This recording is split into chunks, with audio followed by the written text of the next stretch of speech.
Hello दोस्तों, पीके first channel में आपका स्वागत है। आज हम कर रहे हैं दुर्गा माता का तीसरे दिन का पूजा। आप लोग हमारे चैनल को लाइक कीजिएगा, शेयर कीजिएगा, सब्सक्राइब कीजिएगा, हमें अपना प्यार दीजिएगा। शंकर जी पार्वती जी से कहते हैं, कमला ने अब मैं अष्टोचत नामों का वर्णन करता हूँ, सुनो, जिसके प्रसाद पाठ या श्रवण मात्र से परम साध्वी भगवती दुर्गा प्रसन्न हो जाती है। ओम सती साध्वी भव प्रीता भगवान शिव पर प्रीत रखने वाली भवानी भव मोचनी, संसार बंधन से मुक्त करने वाली जया दुर्गा आर्या आरदा त्रिनेत्रा शूल धारिणी पिनाक धारिणी चित्रा चंद्र घंटा प्रचंड स्वर से घंटा नाद करने वाली महातपा भारी तपस्या करने वाली मन मनन शक्ति बोध शक्ति अहंकार अहतांग का आश्रय चित रूपा चिता चित चेतना सर्वमन्मयी सता सत स्वरूपा सत्यानंद रूपिणी अनंत, जिनके स्वरूप कहीं अंत नहीं, भावनी सबको उत्पन्न करने वाली भव्या भावना एवं ध्यान करने योग्य भव्या कल्याण रूपा भव्या, जिससे बढ़कर भव्य कहाँ है नहीं सदागति शाम्भवी शिव प्रिया देव माता चिंता रत्न प्रिया सर्व विद्या दक्ष कन्या दक्ष यज्ञवाणीषिणी अर्पण तपस्या के समय पित्त को भी न खाने वाली अनेक वर्ण अनेक रंग वाली पाटला लाल रंग वाली पाटलावती गुलाब के फूल या लाल फूल धारण करने वाली पाटंबर परधीना रेशमी वस्त्र पहनने वाली का कल मंजरीनी मधुर ध्वनि करने वाली मंजरी को धारण करके प्रसन्न करने वाली हमें विक्रम असीम पराक्रम वाली क्रूर दैत्यों के प्रति कठोर सुंदरी सूर सुंदरी वन दुर्गा मातंगी मतंग मुनि पूजित ब्रह्मी महादेवी महेश्वरी ऐन्द्री कौमारिका वैष्णवी चामुंडा वाराहमी लक्ष्मी पुरुषकीर्ता विमला उत्कृष्णी ज्ञान क्रिया नित्या बुद्धि दादा बहुल प्रेम सर्व वाहना निशुंभ शुंभ हननी महिषासुर मर्दनी मधु कैटभ हननी चामुंड विनाशिनी सर्व सुर विनाश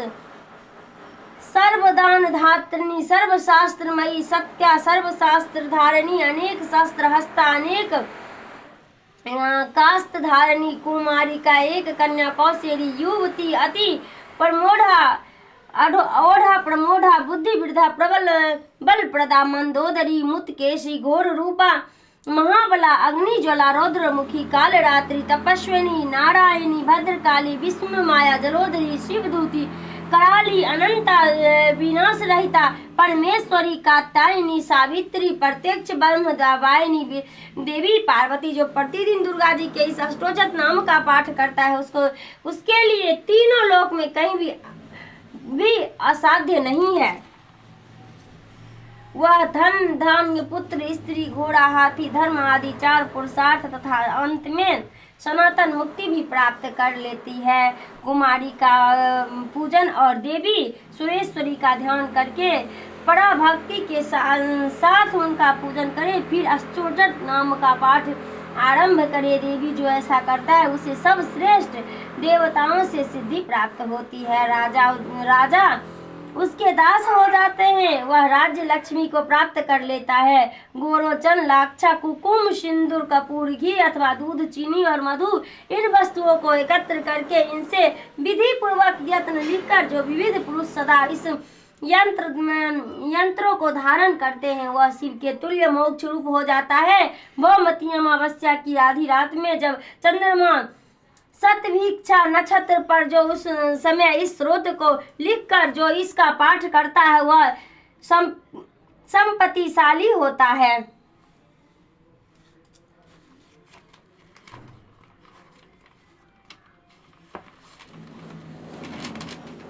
ओम चंडिके देवी को नमस्कार है। मार्कंडेय जी ने कहा, पितामह ही संसार में जो परम गोपनीयता पर तथा मनुष्यों की सब प्रकार से रक्षा करने वाला है और जो अब तक ने दूसरे किसी के सामने प्रकट नहीं किया हो ऐसा कोई साधन मुझे बताइए। ब्रह्मा जी बोले, ब्रह्मन ऐसा साधन तो एक देवी का कवच है जो गोपनीय से भी परम गोपनीय पवित्र संपूर्ण प्राणियों का अपकार करने वाला है। मोहन से श्रवण को देवी की नाम किया जिन्हें नवदुर्गा कहते हैं कि पृथक पृथक नाम बतलाए जाते हैं। प्रथम नाम शैलपुत्री है। दूसरी मूर्ति का नाम ब्रह्मचारिणी, तीसरा स्वरूप चंद्रघंटा के नाम से प्रसिद्ध है। चौथी मूर्ति को कुष्मांडा कहते हैं। पांचवी दुर्गा का नाम स्कंद माता है। देवी के छठे रूप को कल्याणी कहते हैं। पांचवा कालरात्रि और आठवां स्वरूप महागौरी के नाम से प्रसिद्ध है। नवी दुर्गा का नाम सिद्धदात्री। ये सब नाम सर्वज्ञ महात्मा भेदभावों के द्वारा ही प्रतिपादित हुए हैं। जो मनुष्य अग्नि में जल रहा और अन्य शत्रुओं से घिर गया, विषम संकटों में फंस गया होता है, इस प्रकार वैसे आतुर होकर जो भगवती दुर्गा की शरण में प्राप्त हुई हो, उनका कभी कोई अंगवल नहीं होता। युद्ध के समय संकट में पड़ने पर भी उनके ऊपर कोई विपत्ति नहीं दिखाई देती। उन्हें सुख दुख और भय की प्राप्ति होती है। जिन्होंने भक्तिपूर्वक देवी का स्मरण किया, उनका निश्चय अभ्युदय होता है। देवी से जो तुम्हारा चिंतन करते हैं, उनकी तुम निसंदेह रक्षा करते हो। चामुंडा देवी ब्रज पारूढ़ होती है, 12वें भैंसे पर सवार करती है। इंद्र का वाहन ऐरावत हाथी है। वैष्णो देवी गुरु पर ही आसन जमाती है। महेश्वरी विश्व प्रारूढ़ होती है। कुमारी का वाहन मयूर। भगवान विष्णु की प्रत्यय लक्ष्मी देवी कमल के आसन पर विराजमान है और हाथों में कमल धारण किए हुए है। विश्व पर आरूढ़ सूर्यदेव श्वेत रूप धारण कर रखा है। ब्रह्म देवी हंस पर बैठी हुई है और सब प्रकार के आभूषण से विभूषित है। इस प्रकार ये सभी माताएं सब प्रकार की योग शक्ति से संपन्न है। इनके सिवा और बहुत सी देवियां हैं जो अनेक प्रकार की आभूषणों की शोभा से युक्त तथा नाना प्रकार के रत्न से सुशोभित है। ये संपूर्ण देवियां क्रोध में भरी हुई है और भक्तों की रक्षा के लिए रथ पर बैठी दिखाई देती है। ये शंख चक्र गदा शक्ति हल और मूसल खेटक और तोमर परशु तथा पाशकुंत और त्रिशूल एवं उत्तम सौन धनुष आदि अस्त्र शस्त्र अपने हाथों में धारण करती है। तो शरीर का नाश करना, भक्तों का अभयदान देना और देवताओं का कल्याण करना, यही उनके शस्त्र धारण उद्देश्य है। कवच आरंभ करने के पहले इस प्रकार प्रार्थना करना चाहिए। महान रुद्र अत्यंत घोर प्राकरण महान बल महान उत्साह बल देवी, तुम महान भय का नाश करने वाली हो। तुम्हारी ओर देखना भी कठिन है। शत्रुओं को भय बढ़ाने वाली जगदम्बी के मेरी रक्षा करें। पूर्व दिशा में इंद्रिय शक्ति मेरी रक्षा करें। कोण में अग्नि शक्ति, दक्षिण दिशा में 12 तथा कोण में खड़ग धारणी मेरी रक्षा करें। पश्चिम दिशा में 12 तथा कोण में मिग पर सवार करने वाली देवी मेरी रक्षा करें। उत्तर दिशा में कौमारिका और ईशान कोल में शूल धारणी देवी रक्षा करे। ब्रह्मणी तुम ऊपर की ओर से मेरी रक्षा करे और वैष्णवी नीचे की ओर से मेरी रक्षा करे। इसी प्रकार सबको अपना वाहन बनाने वाली चामुंडा देवी 10 दिशाओं में मेरी रक्षा करे। जय आगे और विजय पीछे की ओर से मेरी रक्षा करे। वाम भाग में रक्षा, दक्षिण भाग में अपराजिता रक्षा दूत ने सिखा के और रक्षा करे। उमा मेरे मस्तक पर विराजमान होकर रक्षा के लाट में मालाधारी रक्षा करें। यशस्वी देवी मेरे भूमों का रक्षण करे। भूमि के मध्य भाग में त्रिनेत्र घंटा रक्षा करे। दोनों नेत्रों के मध्य भाग में सांकनी दोनों में कान वासनी रक्षा। कालिका देवी का पोल तथा भगवती सांकनी कानों के मूल्य भाग की रक्षा करें। नासिका सुगंधा और ऊपर के ओष्ठ में चर्चिका रक्षा करें। नीचे कोष्ठ में नृत्य जिह्वा में सरस्वती देवी रक्षा करें। कौमारी दांतों की और चंडिका कंठ प्रदेश की रक्षा करे। चित्र घंटा गले की घंट की और महामाया तलवों में रख कर रक्षा करे। कामाक्षी कोड की और सर्वमंगला मेरे वाणी की रक्षा करे। भद्रकाली गिरवा और धनुषधरी पृष्ठ वंश में रुदंड में रख कर रक्षा करे। कंठ के बाहरी भाग में नील गिरवा और कंठ की नली में नल कुमरी रक्षा करे। दोनों कंधों में खड़गनी और मेरे दोनों भुजाओं की वज्रधारणी रक्षा करे। दोनों हाथों में दंडनी और अंगुलियों में अंबिका रक्षा करे। सुलेश्वरी नखों की रक्षा करे। कुलेश्वरी कोठी पेट में रहकर रक्षा करे। महादेवी दोनों स्तनों की और शोक विनाशनी देवी मन की रक्षा करें। ललिता देवी हृदय और शूल धारणी उदर में रखकर रक्षा करें। नाभि में कामिका भाग में घुस रक्षा करें। पत्ना कामिका लिंगिका और महिष वाहिनी गुदा की रक्षा करें। भगवती कटी भाग में विंध्यवासिनी घुटनों की रक्षा करें। संपूर्ण कामनाओं को देने वाली देवी दोनों पिंडलों की रक्षा करें। नरसिंह दोनों घुटियों को तेजस्वी दोनों चरणों के पृष्ठ भाग की रक्षा करें। श्री देवी पैरों के अंगलों के तलवासनी पैरों के तलवों में रखकर रक्षा करें। अपनी दांत के कारण भयंकर दिखाई देने वाली दृष्टिकला देवी नखों के ऊर्ध्व केसनी केसों की रक्षा करें। रोमावलियों के छिद्रों में कुमारिका और त्वचा की वार्गेश्वरी रक्षा करें। पार्वती देवी रक्त मजा मांस हड्डी और मेदक की रक्षा करें। की कालरात्रि और पित्त की कुटेश्वरी रक्षा करें। मूलाधार आदि कमल केशों में भाग्यावती और कप में चूड़ामणि स्थित होकर रक्षा करें। नख तेज की ज्वालामुखी रक्षा करें। जिसका किसी भी अस्त्र में भेदन नहीं हो सकता, वह देवी शरीर की समस्त संधियों में रखकर रक्षा करे। ब्रह्मणी आप मेरे विवेक की रक्षा करे। छतेश्वरी छाया की तथा धर्म धारणी देवी मेरे अहंकार मन और बुद्धि की रक्षा करे। हाथ में वज्र धारण करने वाली वस्त्र हस्त्र देवी मेरे प्राण अपान ज्ञान उदान और समान वायु की रक्षा करे। कल्याण से शोभित होने वाली भगवती कल्याण शोभना मेरे प्राण की रक्षा करे। रस रूप गंध शब्द और स्पर्श इन विषयों का अनुभव करते समय योगिनी देवी रक्षा करें तथा सतोगुण रजोगुण और तमोगुण रक्षा सदा नारायणी देवी करे। 12 आयु की रक्षा करें। वैष्णवी धर्म की रक्षा करें तथा चक्नी चक्र धारण करने वाली देवी यश कीर्ति लक्ष्मी धन तथा विद्या की रक्षा करें। इंद्राणी आप मेरे गोत्र की रक्षा करें। चंडिके तुम मेरे पशुओं की रक्षा करो। महालक्ष्मी पुत्रों की रक्षा करें और भैरवी पति की रक्षा करें। मेरे पति की सुपदाता मार्ग पर से कर्मी रक्षा करें। राजा के दरबार में महालक्ष्मी रक्षा करें तथा सब ओर से व्याप्त रहने वाली विजय देवी संपूर्ण भयों से मेरी रक्षा करें। देवी जो स्थान कवच में नहीं कहा गया थे रक्षा से रहित वह सब तुम्हारे द्वारा सुरक्षित हो, क्योंकि तुम विजयशालिनी और पाप नाश नहीं हो। यदि अपने शरीर का भला चाहे तो मनुष्य बिना कवच के कहीं एक पग भी न जाए। कवच का पाठ करके ही यात्रा करे। कवच के द्वारा सब ओर से सुरक्षित मनुष्य जहाँ जहाँ भी जाता है वहाँ उसे धन लाभ होता है तथा संपूर्ण कामनाओं की सिद्धि करने वाली विजय की प्राप्ति होती है। वह जिस अभिष्ट वस्तु का चिंतन करता है उसको उसका निश्चय ही प्राप्त कर लेता है। वह पुरुष इस पृथ्वी पर तुलनारहित महान का भागी होता है। कवच से सुरक्षित मनुष्य निर्भय हो जाता है। इसमें उसकी पराजय नहीं होती तथा वह तीनों लोक में पूजनीय होता है। देवी का यह कवच देवताओं के लिए भी दुर्लभ है। जो प्रतिदिन नियम पूर्वक तीनों संध्याओं के समय श्रद्धा के साथ इसका पाठ करता है उसे देवी कला प्राप्त होती है तथा वह तीनों लोकों में कहीं भी पराजित नहीं होता। इतना ही नहीं, वह अपनी मृत्यु से रहित 100 से भी अधिक वर्षों तक जीवित रहता है। मकड़ी, चेचक, कोढ़ और आदि उसकी संपूर्ण व्याधियां नष्ट हो जाती हैं। कनीर, भाग, अफीम, धुतेर आदि का स्वास्थ्य विष और सांप और बिच्छू आदि के काटने से चढ़ा हुआ जन्म विष, फेन और तेल के संयोग आदि से बनने वाले कृत्रिम विष, ये सभी प्रकार के विष दूर हो जाते हैं। उनका कोई असर नहीं होता। इस पृथ्वी पर मारन मोहन आदि जितने अभिचारिक प्रयोग होते हैं तथा इस प्रकार जितने मंत्र यंत्र होते हैं ये सब इस कवच को हृदय में धारण कर लेने पर उस मनुष्य को देखते ही नष्ट हो जाते हैं। यही नहीं, पृथ्वी पर विचरने वाले ग्राम देवता, आकाशचारी देवी से जल के संबंध से प्रकट होने वाले गण, उपदेश मात्र से सिद्ध होने वाले निम्न कोटि के देवता, अपने जन्म के साथ प्रकट होने वाले देवता, कुल देवता, माला, कंठमाला आदि, डाकनी, साकनी, अंतरिक्ष में विचरने वाली अत्यंत बलबली भयानक डाकनी, ग्रह, भूत, पिशाच, यक्ष, गंधर्व, राक्षस, बेताल, कुष्मांडा और भैरव आदि अनिष्टकारक देवता भी हृदय में धारण किए रहने पर इस मनुष्य को देखते ही भाग जाते हैं। कवचधारी पुरुष को राजा से सम्मान वृद्धि प्राप्त होती है। यह कवच मनुष्य के तेज की वृद्धि करने वाला और उत्तम है। कवच का पाठ करने वाला पुरुष अपनी कीर्ति से विशेष भूतल पर अपने यश के साथ साथ वृद्धि को प्राप्त होता है। जो पहले कवच का पाठ करके उसके बाद सप्तमी चंडिका का पाठ करता है उसकी जब तक वन पर्वत और कौनों से पृथ्वी टिकी रहती है तब तक यहाँ पुत्रपत आदि संतान परंपरा बनी रहती है। फिर देहकांत होने पर वह पुरुष भगवती महामाया के प्रसाद से उस परम पद को प्राप्त होते जो देवताओं के लिए भी दुर्लभ है। वह सुंदर दीप रूप धारण करते कल्याण में शिव के साथ आनंद का भागी होता है। ओम चंडी के देवी को नमस्कार। मार्गदेव जी कहते जयंती, मंगला काली, भद्र काली, कपालिनी, दुर्गा, क्षमा शिवा, धात्री और सौहाइन सदा इन नाम से प्रसिद्ध जगत में कि तुम्हें मेरा नमस्कार है। देवी चामुंडे तुम्हारी जय हो। संपूर्ण प्राणियों को पीड़ा हरने वाली देवी तुम्हारी जय हो। सब में व्याप्त रहने वाली देवी तुम्हारी जय हो। काल रात्रि तुम्हें नमस्कार हो। मधु और केटभों को मारने वाली तथा ब्रह्मा जी को वरदान देने वाली देवी तुम्हें नमस्कार है। तुम मुझे रूप दो, आत्म स्वरूप ज्ञान दो, मोह पर विजय दो, यश मोह विजय तथा ज्ञान प्रति रूप यश दो और काम क्रोध आदि शत्रुओं को नाश करो। महिषासुर का नाश करने वाले तथा भक्तों को सुख देने वाली तुम्हें नमस्कार है। तुम रूप तो जद यश दो, काम क्रोध आदि शत्रुओं को नाश करो। रक्त बीज का वध और चंडमुंड का विनाश करने वाली देवी तुम रूप तो जद यश दो, काम क्रोध आदि शत्रुओं को नाश करो। शुंभ और निशुंभ तथा धूम्रलोचन का मर्दन करने वाली देवी तुम रूप तो जद यश दो, काम क्रोध आदि शत्रुओं को नाश करो। सबके द्वारा बंधित युगल चढ़ने वाली तथा संपूर्ण सौभाग्य प्रदान करने वाली देवी तुम रूप तुझे कम करो, आदि शत्रुओं को नाश करो। देवी तुम्हारे रूप और चरित्र अत्यंत है। तुम समस्त शत्रु का नाश करने वाली हो। रूप तुझे कम करो, आदि शत्रुओं को नाश करो, पापों को दूर करने वाली चंडी के जो भक्ति पूर्वक तुम्हारे चरण में सदा सर्वदा मस्तक झुकाते हैं उन्हें रूप तुझे कम करो, आदि शत्रुओं को नाश करो। को नाश करने वाली चंडी के जो भक्ति पूर्वक तुम्हारी स्तुति करते हैं उन्हें रूप तुझे काम करो, शत्रुओं को नाश करो। चंडी के इस संसार में जो भक्ति पूर्वक तुम्हारी पूजा करते हैं उन्हें रूप तुझे काम करो, शत्रुओं को नाश करो। मुझे सौभाग्य और आरोग्य दो, परम सुख दो, रूप तुझे काम करो, शत्रुओं को नाश करो। जो मुझसे दोष रखते हैं उनका नाश और मेरे बल की वृद्धि करो, रूप तुझे काम करो, शत्रुओं को नाश करो।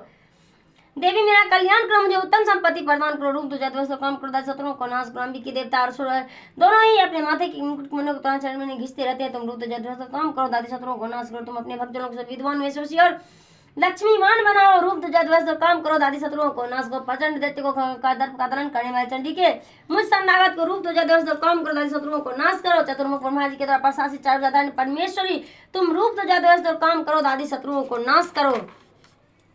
देवी अंबिके भगवान विष्णु नित्य निरंतर भक्ति पूर्वक तुम्हारी स्तुति करते रहते हैं। तुम रूप तुझे काम करो, दादी शत्रुओं को नाश करो। हिमालय कन्या पार्वती के पति महादेव जी के द्वारा प्रशासित होने वाली परमेश्वरी तुम रूप तुझे काम करो, दादी शत्रुओं को नाश करो। सचिपति इंद्र के द्वारा श्राप से पूजित होने वाली परमेश्वरी तुम रूप तुझे काम करो, दादी शत्रुओं को नाश करो। प्रचंड भुजंड वाले दैत्यों का घमंड चूर करने वाली रूप तुझे काम करो, दादी शत्रुओं को नाश करो। देवी अंबिके तुम अपने भक्तजनों को सदा असीम आनंद प्रदान करती रहती हो। मुझे रूप तुझे काम करो, दादी शत्रुओं को नाश करो। मन की इच्छा के अनुसार चलने वाला मनोहर पति प्रदान करो, जो दुर्गम संसार सागर से ताने में उत्तम कुल में उत्पन्न हुई हो। जो मनुष्य इस स्रोत का पाठ करके सप्तमी महास्रोत का पाठ करता है, वह सप्तमी की जब संख्या से मिलने वाले श्रेष्ठ फल को प्राप्त होता है, साथ ही वह प्रचुर संपत्ति भी प्राप्त कर लेता है। ओम चंडी के देवी को नमस्कार है। मार्कंडेय जी कहते हैं, विशुद्ध ज्ञान ही जिनका शरीर है, तीनों वेद ही जिनके 3 दिव्य नेत्र हैं, जो कल्याण प्राप्त के हेतु हैं, तथा वह अपने मस्तक पार्थ चंद्र का मुकुट धारण करते हैं, उन भगवान शिव को नमस्कार है। मंत्रों का जो अभिक्लिर्क है, अर्थात मंत्र की सिद्धि में विघ्न उपस्थित करने वाले सांप रूपी क्लिर्क को जो निवारण करने वाला है, उस सप्तमी स्रोत को पूर्ण रूप से जानना चाहिए और जानकर उसकी उपासना करना चाहिए। यद्यपि सप्तमी के अतिरिक्त अन्य मंत्र की जप में भी जो निरंतर लगा रहता है, वह भी कल्याण का भागी होता है। उसके भी उच्चाटन आदि कर्म सिद्ध होते हैं तथा वो उसे भी समस्त दुर्लभ वस्तु की प्राप्ति हो जाती है। तथापि वो अन्य मंत्र का जप न करके केवल इस सप्तमी नामक स्रोत से ही देवी की स्तुति करते हैं, उन्हें स्तुति मात्र से ही सच्चिदानंद स्वरूप देवी सिद्ध हो जाती है। उन्हें अपने कार्य की सिद्धि के लिए मंत्र औषधि तथा अन्य किसी साधन के उपयोग की आवश्यकता नहीं रहती, बिना जबकि ही उनके उच्चाटन आदि समस्त अभिचारिक कर्म सिद्ध होते हैं। इतना ही नहीं, उनकी संपूर्ण अभिष्ट वस्तु भी सिद्ध होती है। लोगों के मन में यह शंका थी कि जब केवल सप्तमी की उपासना से अथवा सप्तमी को छोड़कर अन्य मंत्र की उपासना से भी समान रूप से सब कार्य सिद्ध होते, तब इनमें से श्रेष्ठ कौन सा साधन है।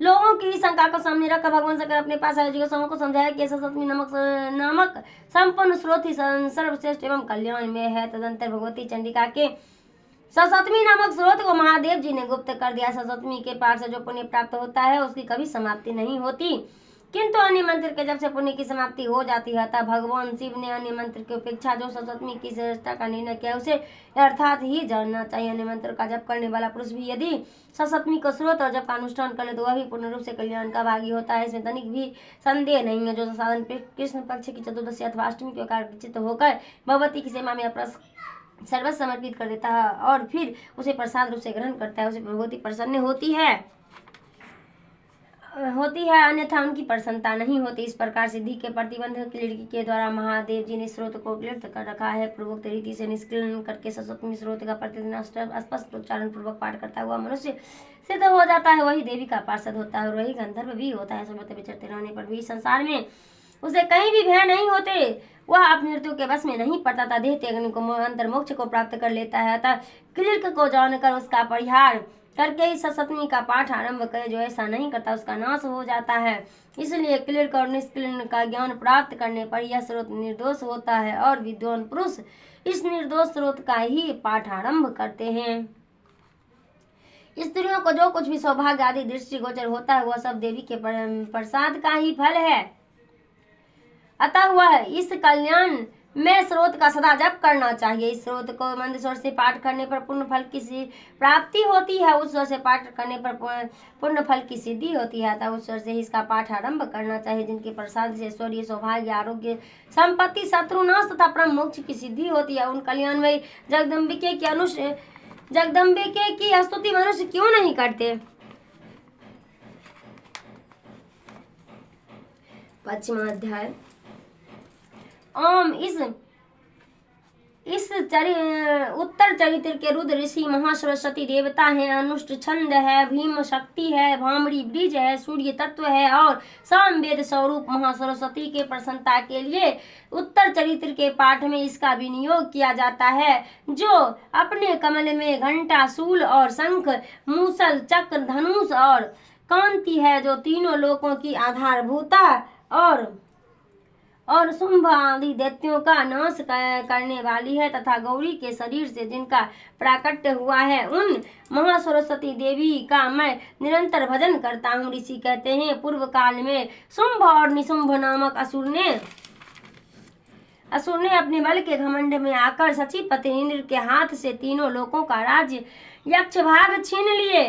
वे ही दोनों सूर्य, चंद्रमा, कुबेर, यम और वरुण के अधिकार का भी उपयोग करने लगा। वायु और अग्नि का कार्य भी वे ही करने लगे। इन दोनों ने सब देवताओं को अपमानित, राज्य भ्रष्ट, पराजित तथा अधिकारहीन करके स्वर्ग से निकाल दिया। उन दोनों महान असुर तिरस्कृत देवताओं ने अपराजिता का स्मरण किया और सोचा, जगदम्बा को हम लोगों को वर दिया था कि आपत्ति काल में स्मरण करने पर मैं तुम्हारी सब आपत्ति का तत्काल नाश कर दूंगी। यह विचार कर देवता गिरिराज हिमालय गए और वहां भगवती विष्णु माया की स्तुति करने लगे। देवता बोले, देवी को नमस्कार है, महादेवी शिवा को सर्वदा नमस्कार है, प्रकृति एवं भद्रा को प्रणाम है, हम लोग नियम पूर्वक जगदम्बा को नमस्कार करते हैं, रुद्र को नमस्कार है, नित्या गौरी एवं धात्री को बारंबार नमस्कार है, ज्योतिषमयी चंद्र रूपनी एवं सुख स्वरूपा देवी को सतत प्रणाम है, शरणागत का कल्याण करने वाली वृद्धि एवं सिद्धि रूपा देवी को हम बारंबार नमस्कार करते हैं। त्रिनेता राक्षसों की लक्ष्मी, राजाओं की लक्ष्मी तथा स्वर्ण शिव पत्नी स्वरूप आप जगदम्बा को बार बार नमस्कार है। दुर्गा दुर्गा पारा दुर्गम संकट से पार उतारने वाली सारा सबकी सर्वभूता सबकी सारभूता सर्व कारिणी ख्याति कृपा और धुर्मा देवी को सर्वदा नमस्कार है। अत्यंत सौम्य तथा अत्यंत रौद्र रूपा देवी को हम नमस्कार करते हैं, उन्हें हमारा बारंबार प्रणाम है। जगत की आधारभूता कीर्ति देवी बारंबार नमस्कार है। जो देवी सब प्राणियों में विष्णु माया के नाम से कही जाती है उनको नमस्कार है, उनको बारंबार नमस्कार है। जो देवी सब प्राणियों में चेतना कहलाती है उनको नमस्कार है, उनको बारंबार नमस्कार है। जो देवी सब प्राणियों में बुद्धि रूप में स्थित है उनको नमस्कार है, उनको बारंबार नमस्कार है। जो देवी सब प्राणियों में निद्रा रूप में स्थित है उनको नमस्कार है, उनको बारंबार नमस्कार है। जो देवी सब प्राणियों में सुधा रूप में स्थित है उनको नमस्कार है, उनको बारंबार नमस्कार है। जो देवी सब प्राणियों में छाया रूप में स्थित है उनको नमस्कार है, उनको बारंबार नमस्कार है। जो देवी सब प्राणियों में शक्ति रूप में स्थित है उनको नमस्कार है, उनको बारंबार नमस्कार है। जो देवी सब प्राणियों में तृष्णा रूप में स्थित है उनको नमस्कार है, उनको बारंबार नमस्कार है। जो देवी सब प्राणियों में भांति रूप में स्थित है उनको नमस्कार है, उनको बारंबार नमस्कार है। जो देवी सब प्राणियों में जाति रूप में स्थित है उनको नमस्कार है, उनको बारंबार नमस्कार है। जो देवी सब प्राणियों में लज्जा रूप में स्थित है उनको नमस्कार है, उनको बारंबार नमस्कार है। जो देवी सब प्राणियों में शांति रूप में स्थित है उनको नमस्कार है, उनको बारंबार नमस्कार है। जो देवी सब प्राणियों में सदा रूप में स्थित है उनको नमस्कार है, उनको बारंबार नमस्कार है। जो देवी सब प्राणियों में कांति रूप में स्थित है उनको नमस्कार है, उनको बारंबार नमस्कार है। जो देवी सब प्राणियों में लक्ष्मी रूप में स्थित है उनको नमस्कार है, उनको बारंबार नमस्कार है। जो देवी सब प्राणियों में वृत्ति रूप में स्थित है उनको नमस्कार है, उनको बारंबार नमस्कार है। जो देवी सब प्राणियों में स्मृति रूप में स्थित है उनको नमस्कार है, उनको बारंबार नमस्कार है। जो देवी सब प्राणियों में दया रूप में स्थित है उनको नमस्कार है, उनको बारंबार नमस्कार है। जो देवी सब प्राणियों में दृष्टि रूप से स्थित है उनको नमस्कार है, उनको बारंबार नमस्कार है। जो देवी सब प्राणियों माता रूपेण स्थित है उनको नमस्कार है, उनको बारंबार नमस्कार है। जो देवी सब प्राणियों में भ्रांति रूप में स्थित है उनको नमस्कार है, उनको बारंबार नमस्कार है। जो देवी इंद्रिय वर्ग की अधिष्ठात्री देवी एवं सब प्राणियों में सदा व्याप्त रहने वाली उन व्याप्ति देवी को बारंबार नमस्कार है। जो देवी चैतन्य रूप से इन संपूर्ण जगत को व्याप्त करके स्थित है उनको नमस्कार है, उनको बारंबार नमस्कार है। पूर्व काल में अपने अधिष्ठ की प्राप्ति होने से देवताओं ने जिनको स्तुति की है तथा देवराज इंद्र ने बहुत दिनों तक जिनका सेवन किया वह कल्याणमयी साधन भूता ईश्वरी हमारा कल्याण और मंगल करे तथा सारी आपत्तियों को नाश कर डाले। उदंड दैत्यों से सताए हुए हम सभी देवता जिन परमेश्वरी को इस समय नमस्कार करते हैं तथा जो भक्ति से विनम्र पुरुषों द्वारा स्मरण की जाने पर तत्काल ही संपूर्ण विपत्तियों का नाश कर देती है। जगदम्बा हमारा संकट दूर करे। ऋषि कहते हैं, राजन इस प्रकार जब देवता स्तुति कर रहे थे उस समय पार्वती देवी गंगा जी के जल में स्नान करने के लिए वहां आई। उन सुंदर भंगों वाली भगवती ने देवताओं से पूछा, आप लोग यहाँ किसकी स्तुति करते हैं? तब उन्हीं के शरीर से प्रकट हुई शिवा देवी बोली, शुंभ दैत्यों से तिरस्कृत और युद्ध में निशुंभ से पराजित हो यहाँ एकत्रित हुए हैं ये समस्त देवता, यह मेरी ही स्तुति कर रहे हैं। पार्वती जी के शरीर से अंबिका का प्रादुर्भाव हुआ है, इसलिए वे समस्त लोकों में कौशिक कही जाती है। कौशिकी के प्रकट होने के बाद पार्वती जी का शरीर काले रंग का हो गया है, अतः वह हिमालय पर रहने वाली कालिका देवी नाम से विख्यात हुई है। तदंतर शुंभ निशुंभ भृत्य चंड मुंड आए और उन्होंने परम मनोहर रूप धारण करने वाली अंबिका देवी को देखा है। फिर वे शुंभ के पास जाकर बोले, यमराज, एक अत्यंत मनोहर स्त्री है जो अपनी दिव्य कांति से हिमालय को प्रकाशित कर रही है। ऐसा उत्तम रूप कहीं किसी ने भी नहीं देखा होगा। असुरेश्वर, पता लगाइए वह देवी कौन है और उसे ले लीजिए।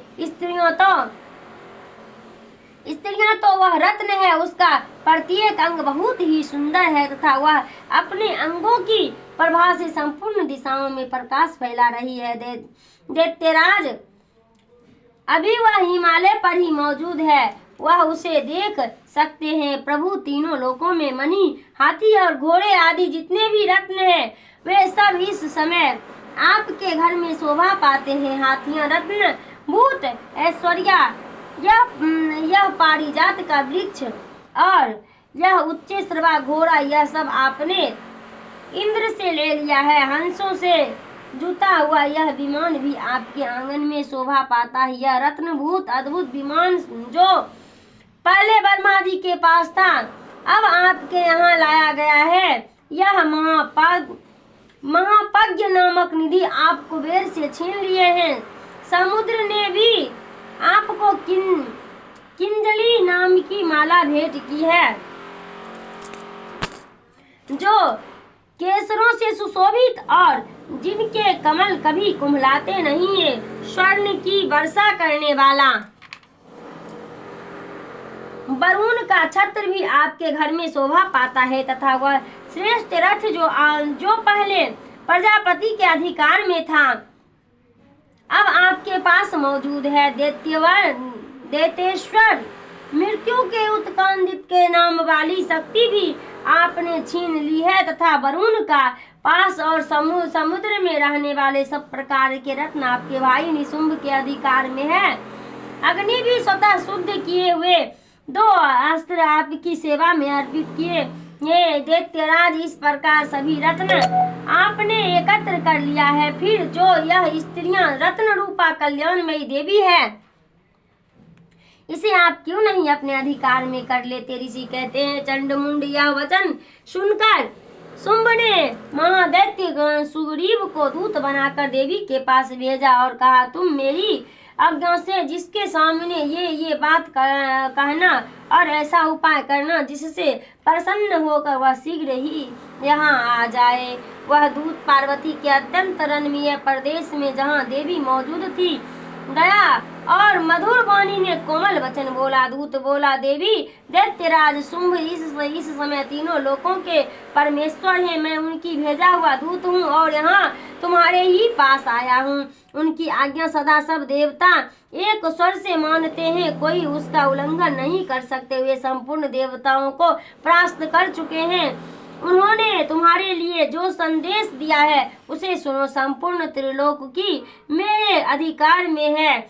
देवता भी मेरी आज्ञा के अधीन चलते हैं। संपूर्ण यज्ञों को भोग को मैं ही पृथक पृथक भोगता हूँ। तीनों लोकों में जितने श्रेष्ठ रत्न हैं वे सब मेरे अधिकार में। देवराज इंद्र का वाहन ऐरावत जो हाथियों से रत्न के सामान है मैंने छीन लिया है। क्षीर सागर का मंथन करने से जो अवसुरत उच्च श्रवा प्रकट हुआ है उस देवता मेरे पैरों में पकड़ कर समर्पित किया है।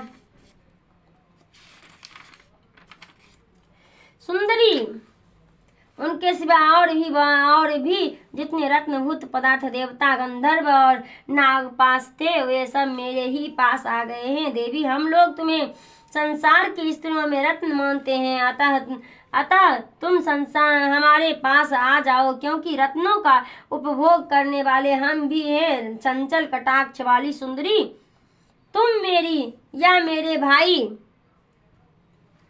महापराक्रमी निशुंभ की सेवा में आ जाओ, क्योंकि तुम रत्न रूपा हो। मेरा वरण करने से तुम्हें तुलना रहित महान ऐश्वर्य की प्राप्ति होगी। अपनी बुद्धि से यह विचार कर तुम मेरी पत्नी बन जाओ। ऋषि कहते हैं, दूत के यों कहने पर कल्याणमयी भगवती दुर्गा देवी जो इस जगत को धारण करती है मन ही मन गंभीर भाव से मुस्कुराई और इस प्रकार बोली।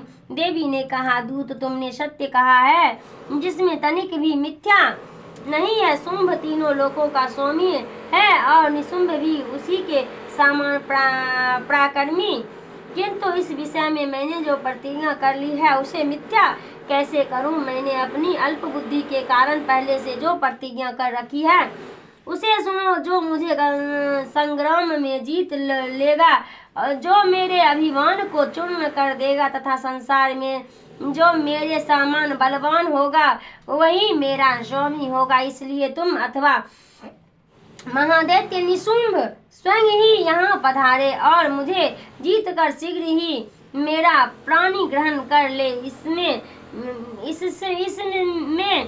विलंबकारी क्या आवश्यकता है। दूत बोला, देवी तुम घमंड में भरी हो, मेरे सामने ऐसी बातें ना करो। तीनों लोकों में कौन ऐसा पुरुष है जो शुंभ निशुंभ के सामने खड़ा हो सके। देवी, अन्य देवताओं के सामने भी सारे देवता युद्ध में नहीं ठहर सकते, फिर तुम अकेली स्त्री होकर कैसे ठहर सकती हो।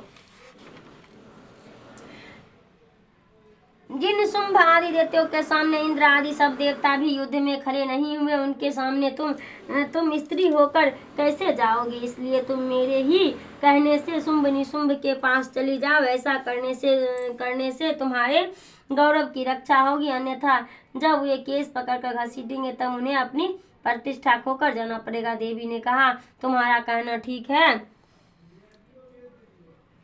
शुंभ बलवान है और निशुंभ भी बड़े पराक्रमी है, किंतु क्या करूं, मैंने पहले बिना सोचे समझे प्रतिज्ञा कर ली है। अतः अब तुम जाओ। मैंने तुमसे जो कुछ कहा है वह सब दैत्यराज से आदर पूर्वक कहना, फिर वे जो उचित जान पड़े करे।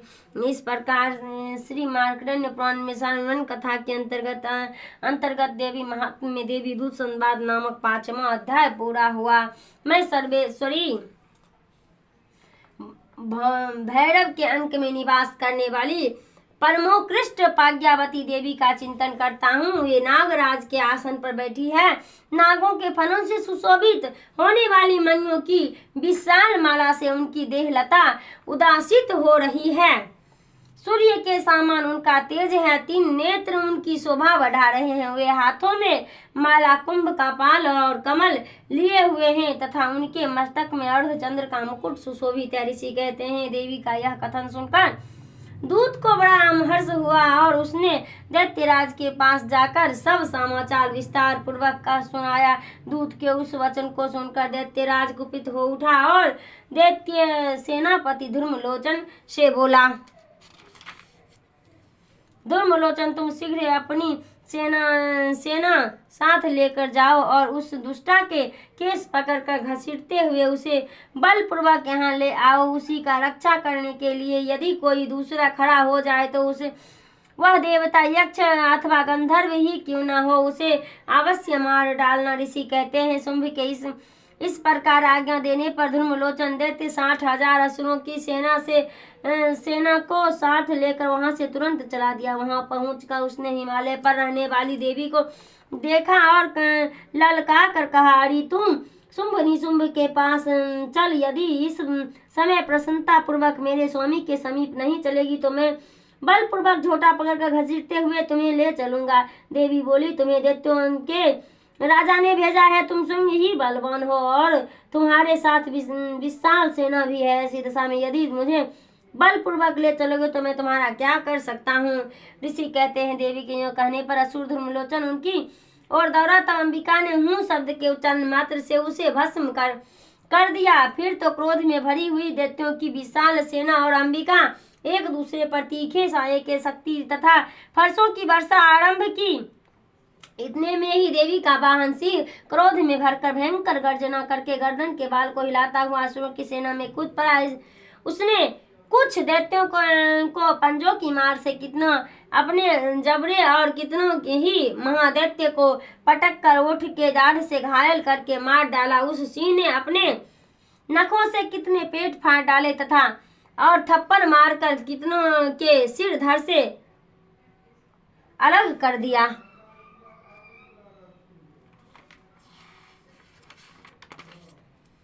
कितने की भुजाएं और मस्तक काट डाले तथा अपनी गर्दन के बाल हिलाते हुए उसने दूसरे दैत्य से पेट फाड़कर उनका रक्त चूस लिया। अत्यंत क्रोध में भरे हुए देवी को वाहन उस महाबली सिंह ने क्षण भर में ही असुरों की सारी सेना का संहार कर डाला। शुंभ ने जब सुना कि देवी ने धूम्रलोचन असुरों को मार डाला तथा उनके सिंह ने सारी सेना का सफाया कर डाला, तब उस दैत्य राज को बड़ा क्रोध हुआ। उसका ओठ कांपने लगा। उसने चंड और मुंड नामक दो महादैत्य को आज्ञा दी, वे चंड और मुंड तुम लोग बहुत बड़ी सेना लेकर वहां आओ, उस देवी के झोटे पकड़कर अथवा उसे बांधकर शीघ्र ले जाओ। यदि इस प्रकार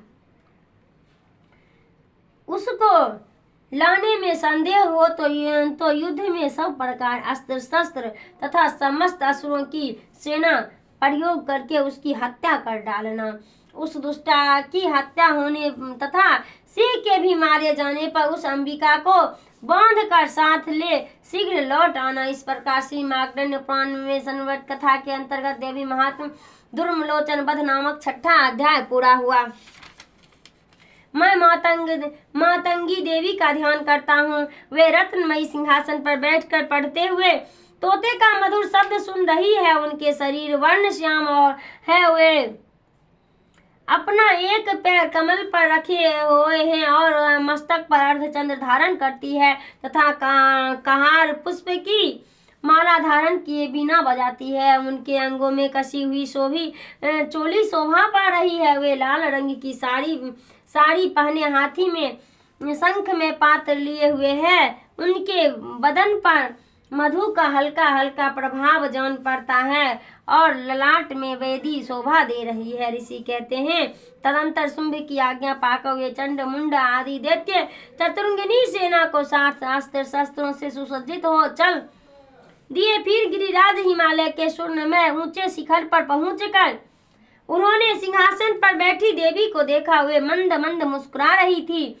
उन्हें देखकर दैत्य लोग तत्पराते पकड़ने का उद्योग करने लगा। किसी ने धनुष तान लिया, किसी ने तलवार संभाली और कुछ लोग देवी के पास आकर खड़े हो गया। तब अंबिका ने उन शत्रुओं के प्रति क्रोध किया। उस समय क्रोध के कारण उनका मुख काला पड़ गया, ललाट में भौहें टेढ़ी हो गई और वहां से तुरंत विकराल मुखी काली प्रकट हुई जो तलवार और पास लिए हुई थी। वे विचित्र खंडवांश धारण किए और चीते के चर्म की साड़ी पहने नरमुंडो माला से विभूषित थी। उनके शरीर मांस सूख गया था, केवल हड्डियां ढांचा था जिसमें वे अत्यंत भयंकर जान पड़ती थी। उनका मुख बहुत विशाल था, जीभ लपलपाने के कारण वे और भी डरावनी प्रतीत होती है। उनकी आंखें भीतर को धसी हुई और कुछ लाल थी। वे अपनी भयंकर गर्जना से संपूर्ण दिशा को गुंजा रही थी। बड़े बड़े दैत्यों का वध करती हुई कालिका देवी बड़े वेग से दैत्यों के उस सेना पर टूट पड़ी और उन सबको भक्षण करने लगी। वे पांच राक्षसों को अंकुशधारी महावती योद्धा में और घंटा सहित कितने ही साथियों को एक ही हाथ से पकड़कर मुंह में डाल लेती थी। इसी प्रकार घोड़े, रथ और सांसारिक सारथी के साथ रथी सैनिकों को मुंह में डालकर वे उन्हें बड़े भयानक रूप से चबा डालती थी। किसी के बाल पकड़ लेती, किसी का गला दबा देती, किसी को पैरों से कुचल डालती और किसी को छाती के धक्के से गिराकर मार डालती थी। वे असुरों के छोड़े हुए बड़े बड़े अस्त्र शस्त्र मुंह से पकड़ लेती और रोष में भरकर उनको दांतों से पीस डालती थी। काली ने बलवान एवं दुरात्मा दैत्यों को वह सारी सेना रौंद डाली, खा डाली और कितने को मार भगाया। कोई तलवार के घाट उतर गए, कोई खटवांग से पीटे गए और कितने ही असुर दांतों के अग्रभाग से कुचले जाकर मृत्यु को प्राप्त हुए। इस प्रकार देवी ने असुरों को इस सारी सेनाओं का भक्षण भर से मार गिराया। यह देख चंड उन अत्यंत भयानक काली देवी की ओर दौड़ा तथा महादैत्य मुंड ने भी अत्यंत भयंकर बाणों की वर्षा तथा 1000 बार चलाए हुए चक्रों से उन भयानक नेत्र वाली देवी को आच्छादित कर दिया। वे अनेक चक्र देवी को मुख में समाते हुए ऐसे जान पड़े मानो सूर्य के बहुतेरे मंडल बादलों की उदर में प्रवेश कर रहा है। तब भयंकर गर्जना करने वाली काली ने अत्यंत रोष में भरकर विकट अट्टहास किया। उस समय उनके विकराल बदन के भीतर कठिनता से देखे जा सकने वाली दांतों की प्रभा से वे अत्यंत उज्जवल दिखाई देती थी। देवी ने बहुत बड़ी तलवार हाथ में ले हूं का उच्चारण करके चंड पर धावा किया और उसके केस पकड़कर उसी तलवार से उसका मस्तक काट डाला। चंड को मारा गया देख मुंड भी दैत्यों की ओर दौड़ा। तब देवी ने रोष में भरकर उसे भी तलवार से घायल करके धरती पर सुला दिया। पराक्रमी चंड और मुंड को मारा गया देख मरने से बची हुई बाकी सेना भय से व्याकुल हो चारों ओर भाग गया। तदंतर काली ने चंड और मुंड का मस्तक हाथ में ले चंडिका के पास जाकर प्रचंड अट्टहास करते हुए कहा, देवी मैंने चंड और मुंड नामक इन दो महासुरों को तुम्हें भेंट दिया है। अब युद्ध में तुम शुंभ और निशुंभ को स्वयं ही वध करना। ऋषि कहते हैं वहां आए हुए उन चंड और मुंड नामक महादैत्यों को देखकर कल्याणमयी चंडी ने काली से मधुर वाणी में कहा, देवी तुम चंड और मुंड को लेकर मेरे पास आई हो, इसलिए संसार में चामुंडा के नाम से तुम्हारी ख्याति होगी। इस प्रकार श्री मार्कंडेय पुराण में सनुवन कथा के अंतर्गत देवी महात्मा चंड मुंड वध नामक 7वां अध्याय पूरा हुआ। मैं अनिमा आदि सिद्धमयी किरणों से आवृत भवानी का ध्यान करता हूँ। उनके शरीर रंग लाल है, नेत्रों में करुणा लहरा रही है तथा हाथों में पास अंकुश बाण और धनुष शोभा पाते हैं। ऋषि कहते हैं चंड और मुंड नामक दैत्यों के मारे जाने तथा बहुत सी सेना का संहार हो जाने पर दैत्यों के राजा प्रतापी शुंभ ने मन में बड़ा क्रोध हुआ और उसने दैत्यों की संपूर्ण सेना को युद्ध के लिए कूच करने की आज्ञा दी। वह बोला, आज उदयुद्ध नाम के 86 दैत्य सेनापति अपनी सेना के साथ युद्ध के लिए प्रस्थान करें। कंबू नाम वाले दैत्य 84 सेना नायक अपनी वाहिनी से गिरे हुए यात्रा करें। 50 कोटि वीर्य कुल के और 100 धौर्म कुल के असुरों से सेनापति मेरी आज्ञा से सेना सहित कूच करें। काल दौहद मौर्य और काल के असुर भी युद्ध के लिए तैयार हो मेरी आज्ञा से तुरंत प्रस्थान करे। भयानक शासन करने वाला असुर राज शुंभ इस प्रकार आज्ञा दे सहस्त्र बड़ी सेनाओं के साथ युद्ध के लिए उपस्थित हुआ। उसकी अत्यंत भयंकर सेना आती देख चंडिका ने अपनी धनुष की टंकार से पृथ्वी और आकाश के बीच का भाग गुंजा दिया। राजन तदंतर देवी के सिंह ने भी बड़े जोर से दहाड़ना आरंभ किया। फिर अंबिका ने घंटे की शब्द से ध्वनि को और भी बढ़ा दिया। धनुष की टंकार, सिंह की दहाड़ और घंटे की ध्वनि से संपूर्ण दिशाएं गूंज उठी। इस भयंकर शब्द से काली ने अपने विकराल मुख को और भी बढ़ा दिया तथा इस प्रकार वे विजयनी हुई। उस तुमुल नाद को सुनकर दैत्यों की सेना ने चारों ओर से आकर चंडिका देवी सिंह तथा काली देवी को क्रोध पूर्वक घेर लिया। राजन इसी बीच में असुरों के विनाश तथा देवताओं के उभेदु लिए ब्रह्मा, शिव, कार्तिकेय, विष्णु तथा इंद्र आदि देवों की शक्ति जो अत्यंत पराक्रम और बल से संपन्न थी उनके शरीर से निकलकर उन्हीं के रूप में चंडिका देवी के पास गई। जिस देवता का जैसा रूप वैसी वेशभूषा और वैसा वाहन है, ठीक वैसे ही साधनों से संपन्न हो उसी की शक्ति असुरों से युद्ध करने के लिए आई। सबसे पहले हंस युक्त विमान पर बैठी हुई अक्षसूत्र और कमंडलों से सुशोभित ब्रह्मा जी की शक्ति उपस्थित हुई, जिसे ब्रह्माणी कहते हैं। महादेव जी की शक्ति विश्व पर आरूढ़ हो हाथों में श्रेष्ठ त्रिशूल धारण किए महानाग का कंकन पहने मस्तक में चंद्र रेखा में विभूषित हो वहां आ पहुंची। कार्तिकेय जी शक्ति रूपा जगदम्बिका उन्हीं का रूप धारण किए श्रेष्ठ मयूर का आरूढ़ हो हाथों में शक्ति लिए दैत्यों से युद्ध करने के लिए आई।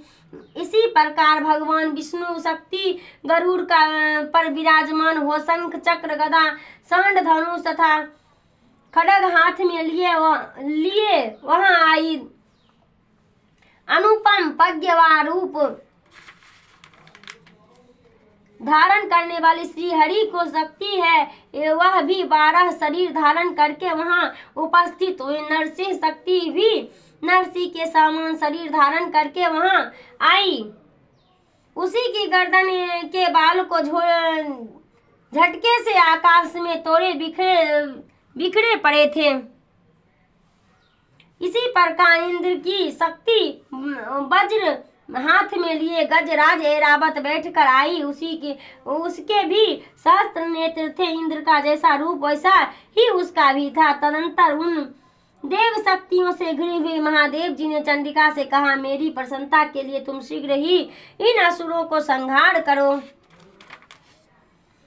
तब देवी के शरीर से अत्यंत भयानक और परम उग्र चंडिका शक्ति प्रकट हुई, जो सैकड़ों गिलहरियों की भांति आवाज करने वाली थी। उस अपराजिता देवी ने दुर्मिल जटा वाली महादेव जी से कहा, भगवान आप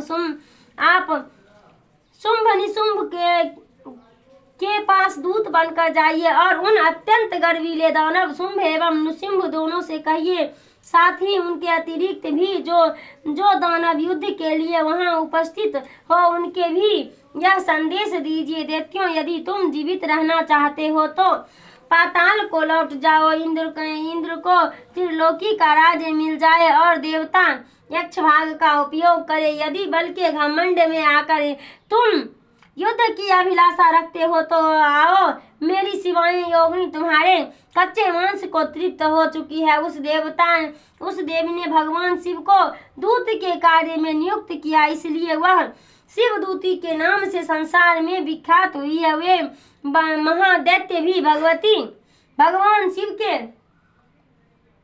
मुंह से देवी के वचन सुनकर क्रोध में भर गए और वहां जहां कात्यायनी विराजमान थी उस ओर बढ़े। तदंतर वे दैत्य हर्ष भरकर पहले भी देवी के ऊपर बाण शक्ति और दृष्टि आदि अस्त्रों की वृष्टि करने लगे। तब देवी ने भी खेल खेल में ही धनुष की टंकार की और उससे छोड़े हुए बड़े बड़े बाणों द्वारा दैत्यों को चलाए हुए बाण शूल शक्ति और फरसा को काट डाला।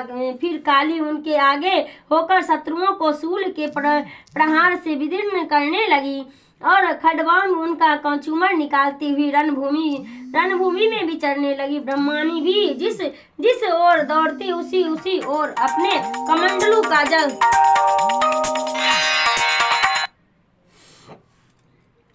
कमंडलू का जल छिड़ककर शत्रुओं के ओज और महापराक्रम को नष्ट कर देती थी। माहेश्वरी ने त्रिशूल से तथा वैष्णवी चक्र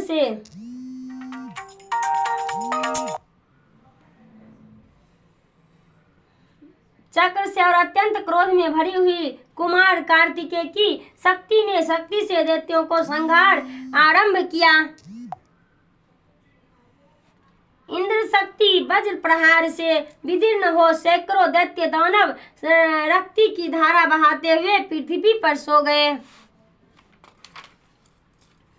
बारहवीं शक्ति ने कितनों को अपनी थुथुन की मार से नष्ट किया। दाढ़ के अग्रभाग से कितना ही छाती भेद डाली तथा कितने ही दैत्य उसके चक्र की चोट से विदीर्ण होकर गिर पड़े। नरसिंह भी दूसरे महादैत्यों को अपनी नखों से विदीर्ण करके खाती और सिंहनाद से दिशाओं एवं आकाश को गुंजाती हुई युद्ध क्षेत्र में विचरने लगे।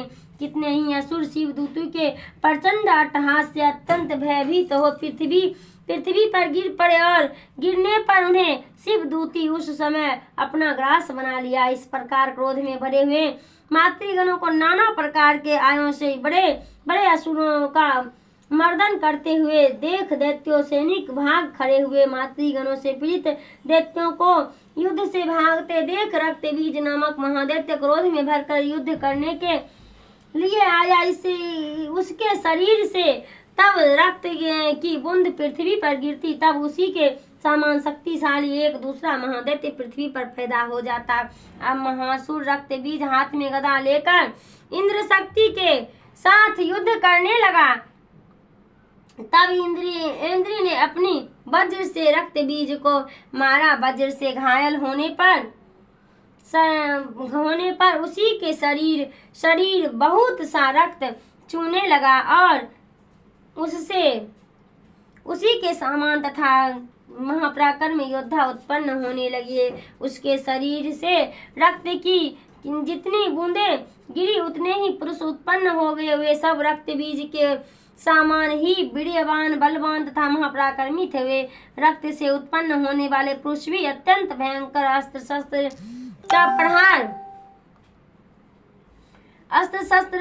का प्रहार करते हुए वह मातृगणों के साथ घोर युद्ध करने लगा। पुनः वज्र के प्रहार से जब उसका मस्तक घायल हुआ तब रक्त बहने लगा और उससे 1000 पुरुष उत्पन्न हो गए। वैष्णवी ने क्रोध में रक्तबीज का चक्र का प्रहार किया तथा इंद्री ने उस दैत्य सेनापति को गदा से चोट पहुंचाई। वैष्णवी चक्र से घायल होने पर उसी के शरीर से जो रक्त बहा और उसी के बराबर आकार वाले सहस्त्र महादैत्य प्रकट हुए।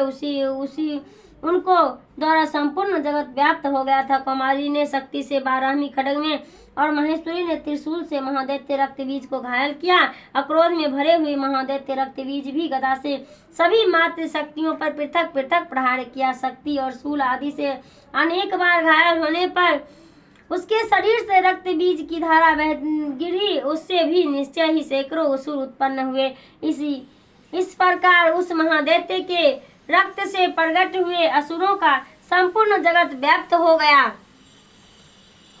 इससे उन दैत्यों के बड़ा भय हुआ।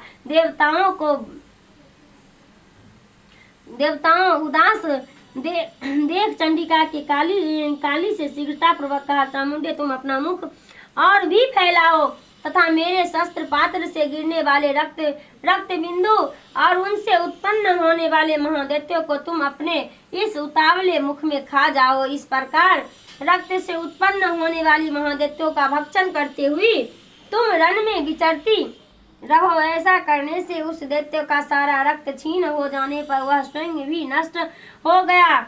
उन भयंकर दैत्यों को जब तुम खा जाओगी तब दूसरे नए दैत्य उत्पन्न नहीं हो सकेंगे। काली से यूं कहकर चंडिका देवी ने शूल से रक्त बीज को मारा और काली ने अपने मुख से उसका रक्त ले लिया। तब उसने वहां चंडिका का गदा से प्रहार किया, किंतु उस गदापात ने देवी के तनिक भी वेदन नहीं पहुंची। रक्त बीज को घायल शरीर से बहुत सारा रक्त गिरा, किंतु ज्यों ही वह गिरा त्यों ही चामुंडा उसे अपने मुख में ले लिया। रक्त गिरने से काली के मुख में जो महादैत्य उत्पन्न हुए उन्हें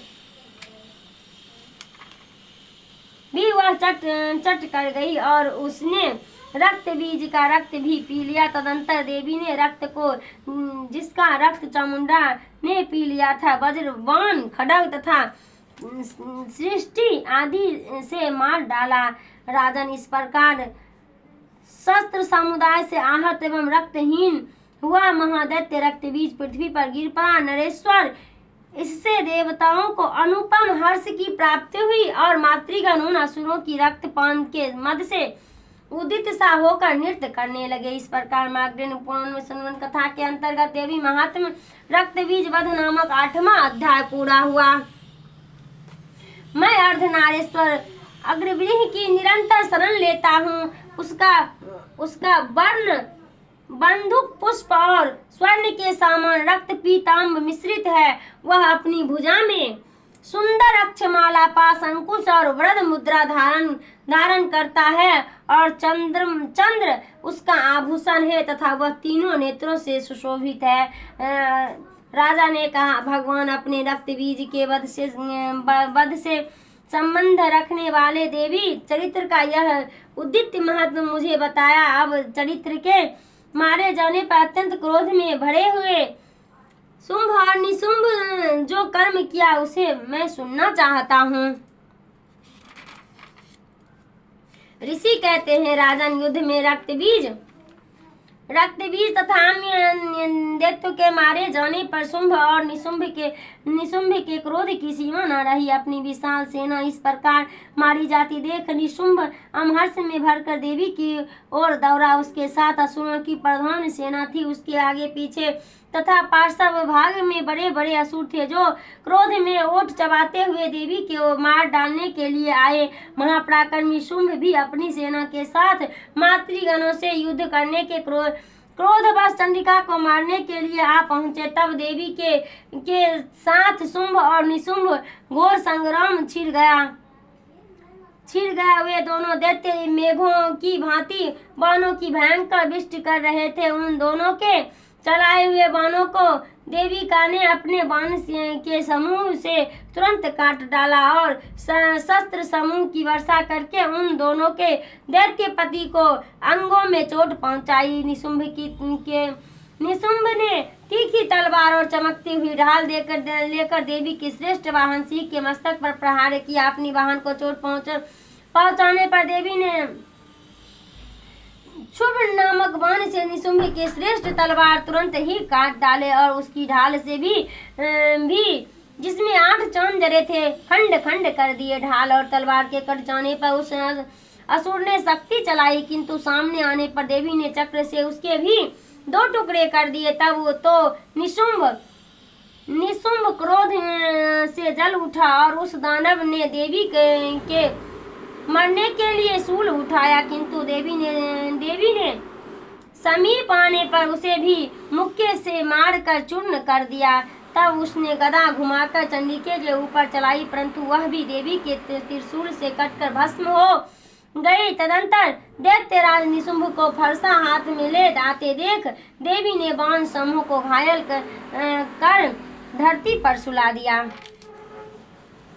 उस भयंकर महापराक्रमी भाई निशुंभ के धराशायी हो जाने पर शुंभ को बड़ा क्रोध हुआ और अंबिका का वध करने के लिए वह आगे बढ़ा। रथ पर बैठे बैठे ही उत्तम आयुधों से सुशोभित अपनी बड़ी बड़ी 8 अनुपम भुजाओं से समूचे आकाश को ढक कर वह उद्दित शोभा पाने लगा। उसे आते देख देवी ने शंख बजाया और धनुष की प्रत्यंचा की, अत्यंत दुस्मय शब्द किया। साथ ही अपनी घंटे की शब्द जो समस्त दैत्य सेना को तेज नष्ट करने वाला था संपूर्ण दिशाओं को व्याप्त कर दिया।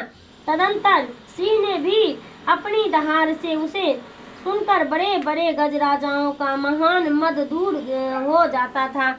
आकाश, पृथ्वी और 10 दिशाओं को गुंजा दिया। फिर काली ने आकाश में उछलकर अपने दोनों हाथों से पृथ्वी पर आघात किया। उससे ऐसा भयंकर शब्द हुआ जिससे पहले के सभी शब्द शांत हो गए थे। तत्पश्चात शिवदूती दैत्यों के लिए अमंगलजनक अट्टहास किया। उन शब्द को सुनकर समस्त असुर थर्रा उठे, किंतु शुंभ को बड़ा क्रोध हुआ। उस समय देवी ने जब शुंभ को लक्ष्य करके कहा, ओ दुरात्म, खड़ा रह।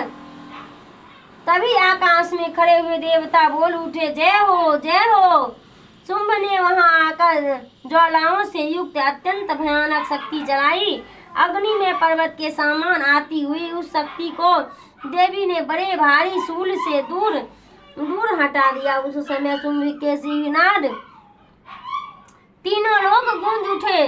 राजन, उसकी प्रतिध्वनि वज्रपात के समान भयानक शब्द हुआ जिसने अन्य सब शब्द को जीत लिया। शुंभ के चलाए हुए बाण के देवी और देवी के चलाए हुए बाण के शुंभ अपने भयंकर बाण द्वारा सैकड़ों और 1000 टुकड़े कर दिए। तब क्रोध में भरी हुई चंडिका शुंभ को शूल से मारा। उसके आघात से मूर्छित हो वह पृथ्वी पर गिर पड़ा।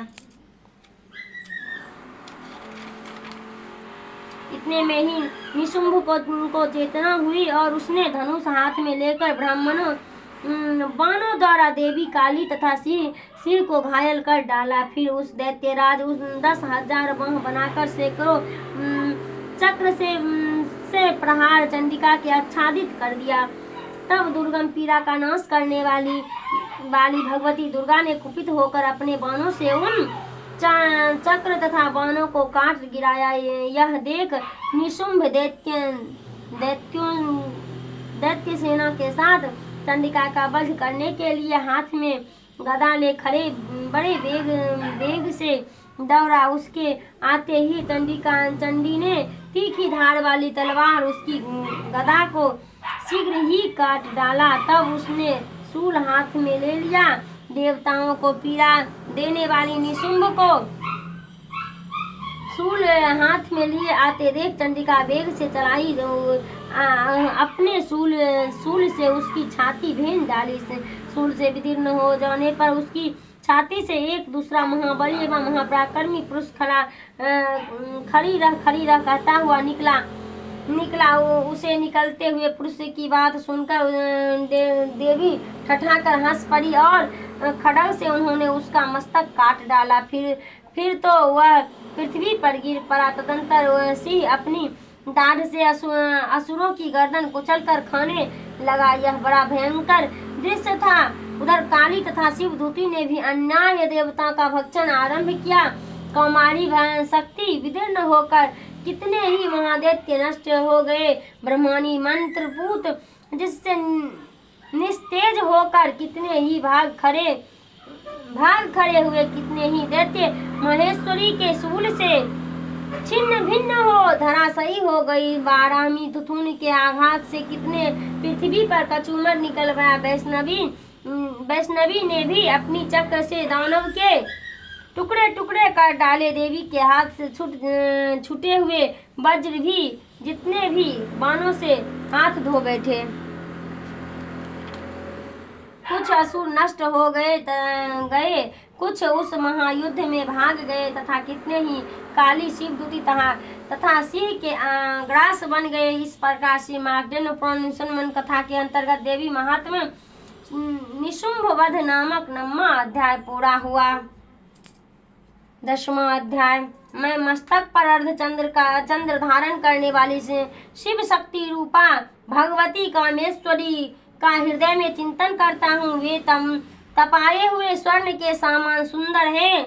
सूर्य, चंद्रमा और अग्नि यही तीन उनके नेत्र हैं तथा वे अपने मनोहर हाथों में धनुष, बाण, अंकुश, पाश और शूल धारण किए हुए हैं। ऋषि कहते हैं, राजन अपने प्राणों के सामान प्यारे भाई निशुंभ को मारा गया देख तथा सारी सेना का संहार होता जान शुंभ ने कुपित होकर कहा, दुष्ट दुर्गे, तू बल के अभिमान में आकर झूठ मूठ का घमंड न दिखा। तू बड़ी माननी बनी हुई है, किंतु दूसरी स्त्रियां का बल का सहारा लेकर लड़ती है।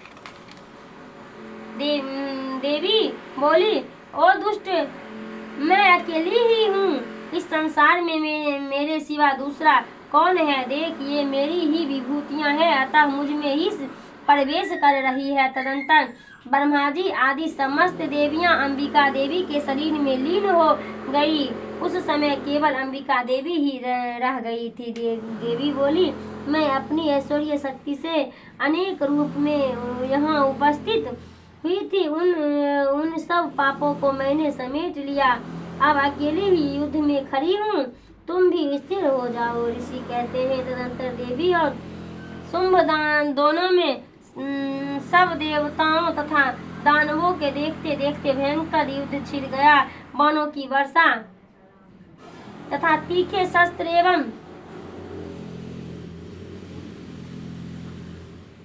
एवं दारुण अस्त्रों के प्रहार के कारण उन दोनों का युद्ध सब लोगों के लिए बड़ा भयानक प्रतीत हुआ था। उस समय अंबिका देवी जो सैकड़ों दिव्य अस्त्र छोड़े, उन्हें दैत्यराज शुंभ ने उनके निवारण अस्त्रों द्वारा काट डाला। इसी प्रकार शुंभ ने भी जो दिव्य अस्त्र चलाए, उन्हें परमेश्वरी ने भयंकर हुंकार शब्द के उच्चारण उच्चारण आदि द्वारा खिलवाड़ में ही नष्ट कर डाले। तब उस असुर ने सैकड़ों बाणों से देवी के आच्छादित कर दिया। यह देख क्रोध में भरी हुई उन देवी ने भी बाण मारकर उसका धनुष काट डाला। धनुष कट जाने पर फिर दैत्यराज ने शक्ति हाथ में ली, किंतु देवी ने चक्र से उसके हाथ की शक्ति को भी काट गिराया। तत्पश्चात दैत्यों के स्वामी शुंभ ने 100 चांद वाली चमकती हुई ढाल और तलवार हाथ में ले उस समय देवी पर धावा किया। उसके आते ही चंडिका ने अपने धनुष से छोड़े हुए तीखे बाण द्वारा उसकी सूर्य किरणों के समान उज्जवल ढाल और तलवार को तुरंत काट दिया।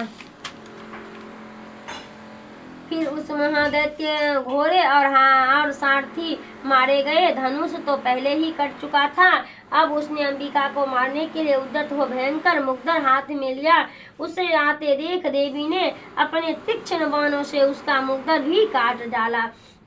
तिस पर भी वह असुर मुक्का तान कर बड़े वेग से देवी को और झपटा। उस दैत्यराज ने देवी की छाती में मुक्का मारा, तब उन देवी ने भी उसकी छाती में एक चाटा जड़ दिया। देवी का थप्पड़ खाकर दैत्यराज शुंभ पृथ्वी पर गिर पड़ा, किंतु पुनः सहसा पूर्वक उठकर खड़ा हो गया। फिर वह उछला और देवी को ऊपर ले जाकर आकाश में खड़ा हो गया। तब चंडिका आकाश में भी बिना किसी आधार के ही कि शुंभ के साथ युद्ध करने लगी। उस समय दैत्य और चंडिका आकाश में एक दूसरे से लड़ने लगी। उनका वह युद्ध पहले सिद्ध और मुनियों को विस्मय में डालने वाला हुआ। फिर अंबिका ने शुंभ के साथ बहुत देर तक युद्ध करने के पश्चात उसे उठाकर घुमाया और पृथ्वी पर पटक दिया। पटके जाने पर पृथ्वी पर आने के बाद वह दुष्ट दैत्य पुनः चंडिका का वध करने के लिए उनकी ओर वेग से दौड़ा। तब समस्त दैत्यों के राजा शुंभ को अपनी ओर आते देख देवी ने त्रिशूल से उसकी छाती भेद कर उसे पृथ्वी पर गिरा दिया। देवी की शूल की धार से घायल होने पर उसके प्राण परेखु उड़ गए और वह समुद्र दीप द्वार तथा पर्वत सहित समूची पृथ्वी को कांपता हुआ भूमि पर गिर पड़ा। तदंतर उस दुष्टा के मारे जाने पर संपूर्ण जगत प्रसन्न एवं पूर्ण स्वस्थ हो गए तथा आकाश स्वच्छ दिखाई देने लगा। पहले जो उत्पात सूचक मेघ और उत्पात होते थे वे सब शांत हो गए तथा उस दैत्य के मारे जाने पर नदियां भी ठीक मार्ग से बहने लगी। उस समय शुंभ की मृत्यु के बाद संपूर्ण देवता का हृदय हर्ष में भर गया और गंधर्व गण मधुर गीत गाने लगे। दूसरे गंधर्व बाजे बजाने लगे और अप्सराएं नाचने लगी। पवित्र वायु बहने लगे। सूर्य की प्रभा उत्तम हो गई। अग्निशाला की बुझी हुई आग अपने आप प्रज्वलित हो उठी तथा संपूर्ण दिशाओं के भयंकर शब्द शांत हो गए। इस प्रकार श्रीमान कृष्ण पुराण कथा के अंतर्गत देवी महात्म शुभ वध नामक 10वां अध्याय पूरा हुआ। 11वां अध्याय मैं भुवनेश्वरी देवी का ध्यान करता हूँ। उनके श्री अंगों की आभा प्रभात के सूर्य के समान है और मस्तक पर चंद्रमा का मुकुट है। वे उभरे हुए स्तन और 3 नेत्रों से युक्त है। उनके मुख पर मुस्कान की छटा छाई रहती है और हाथ में वरद अंकुश पाश एवं अभय मुद्रा शोभा पाते हैं। ऋषि कहते हैं देवी के द्वारा वहाँ महादैत्यपति शुंभ के मारे जाने पर इंद्र आदि देवता अग्नि को आगे करके उन कात्यायनी देवी की स्तुति करने लगे। उस समय अभिष्ट की प्राप्ति करने से उनके मुख कमल दमक उठे थे और उनके आकाश से दिशाएं भी जगमगा उठी थी। देवता बोले, शरणागत की पीड़ा दूर करने वाली देवी हम पर प्रसन्न हो। संपूर्ण जगत की माता प्रसन्न हो। विश्वेश्वरी विश्व की रक्षा करो। देवी तुम ही चराचर जगत की अधीश्वरी हो। तुम इस जगत को एकमात्र आधार हो, क्योंकि पृथ्वी रूप में तुम्हारी ही स्थिति है। देवी तुम्हारा पराक्रम अलंघनीय है। तुम ही जल रूप में स्थित होकर संपूर्ण जगत को तृप्त करती हो। तुम अत्यंत बल संपन्न वैष्णवी शक्ति हो। इस विश्व की कारण भूता पारा माया हो देवी। तुमने इस समस्त जगत को मोहित कर रखा है। तुम ही प्रसन्न होने पर इस पृथ्वी पर मोक्ष की प्राप्ति करती हो देवी। संपूर्ण विदाएं तुम्हारे ही भिन्न भिन्न स्वरूप हैं। जगत में जितनी स्त्रियां हैं वे सब तुम्हारी ही मूर्ति है। जगदम्ब एकमात्र तुमने ही इस पृथ्वी को व्याप्त कर रखा है। तुम्हारी स्तुति क्या हो सकती है। तुम तो स्तवन करने योग्य पदार्थ पर एवं परागौनी हो। तब तुम सर्व स्वरूपा देवी स्वर्ग तथा मोक्ष प्रदान करने वाली हो। तब इसी रूप में तुम्हारी स्तुति हो गई। तुम्हारी स्तुति के लिए इससे अच्छी उक्तियां और क्या हो सकती है। बुद्धि रूप में सब लोगों के हृदय में विराजमान रहने वाली तथा स्वर्ग एवं मोक्ष प्रदान करने वाली नारायणी देवी तुम्हें नमस्कार है। काल काष्ठा आदि के रूप में क्रमशः परिणाम अवस्था परिवर्तन की ओर ले जाने वाली तथा विश्व का उपसंहार करने वाली समर्थ नारायणी तुम्हें नमस्कार है। नारायणी तुम इस सब प्रकार का मंगल प्रदान करने वाली मंगलमयी हो। कल्याणदायिनी शिवा हो। सब पुरुषार्थों को सिद्ध करने वाली शरणागत सुला तीन नेत्र वाली एवं गौरी हो। तुम्हें नमस्कार है। तुम सृष्टि पालन एवं संहार की शक्ति भूता सनातनी देवी गुणों का आधार तथा सर्वगुणमयी हो। नारायणी तुम्हें नमस्कार है। शरण में आए हुए दीन एवं पीड़ित की रक्षा में संलग्न रहने वाले तथा सबकी पीड़ा दूर करने वाली नारायणी देवी तुम्हें नमस्कार है। नारायणी तुम ब्रह्मा जी का रूप धारण करके हंस से जुते हुए विमान पर बैठी तथा कुश मिश्रित जल छिड़कती रहती हो। तुम्हें नमस्कार है। महेश्वरी रूप में त्रिशूल चंद्रमा एवं सर्प का धारण करने वाली तथा महान वृक्ष की पीठ पर बैठने वाली नारायणी देवी तुम्हें नमस्कार है। मोर और मुर्गों से घिरी रहने वाली तथा शक्ति महाशक्ति धारण करने वाली कौमारिका रूप धारणी निष्पाप नारायणी तुम्हें नमस्कार है। शंख चक्र गदा और सांड धनुष रूप उत्तम आयुधों को धारण करने वाली वैष्णवी शक्ति रूपा नारायणी तुम प्रसन्न हो। तुम्हें नमस्कार है। हाथों में भयानक महाचक्र लिए और क्रोध और दाढ़ों पर धरती को उठाए 12 रूप धारणी कल्याणी नारायणी तुम्हें नमस्कार है। भयंकर नृसिंह रूप में दैत्यों को वध के लिए उद्योग करने वाली तथा त्रिभुवन की रक्षा में संलग्न रहने वाली नारायणी तुम्हें नमस्कार है। मस्तक पर किरीट और हाथ में महावज्र धारण करने वाली सहस्त्र नेत्र के कारण उद्दीप्त दिखाई देने वाली और वृत्तासुर के बाणों का उपहरण करने वाली इंद्र शक्ति स्वरूपा नारायणी देवी तुम्हें नमस्कार है। शिवदूती रूप में दैत्यों की महती सेना का संहार करने वाली भयंकर रूप धारण तथा विकट गर्जना करने वाली नारायणी तुम्हें नमस्कार है। दांत के कारण विकराल मुख वाली चामुंडा से विभूषित मुंडमर्दिनी चामुंडा रूप नारायणी तुम्हें नमस्कार है। लक्ष्मी लज्जा महाविद्या श्रद्धा पुष्टि सुधा दुर्वा महारात्रि तथा महाविद्या रूपा नारायणी तुम्हें नमस्कार है। मेघा सरस्वती बर भूति ऐश्वर्य रूपा भामवती भूरे रंग की अथवा पार्वती तामसी महाकाली नित्या स्वयं पारना तथा ईसा सबकी अधीश्वरी रूपिणी नारायणी तुम्हें नमस्कार है।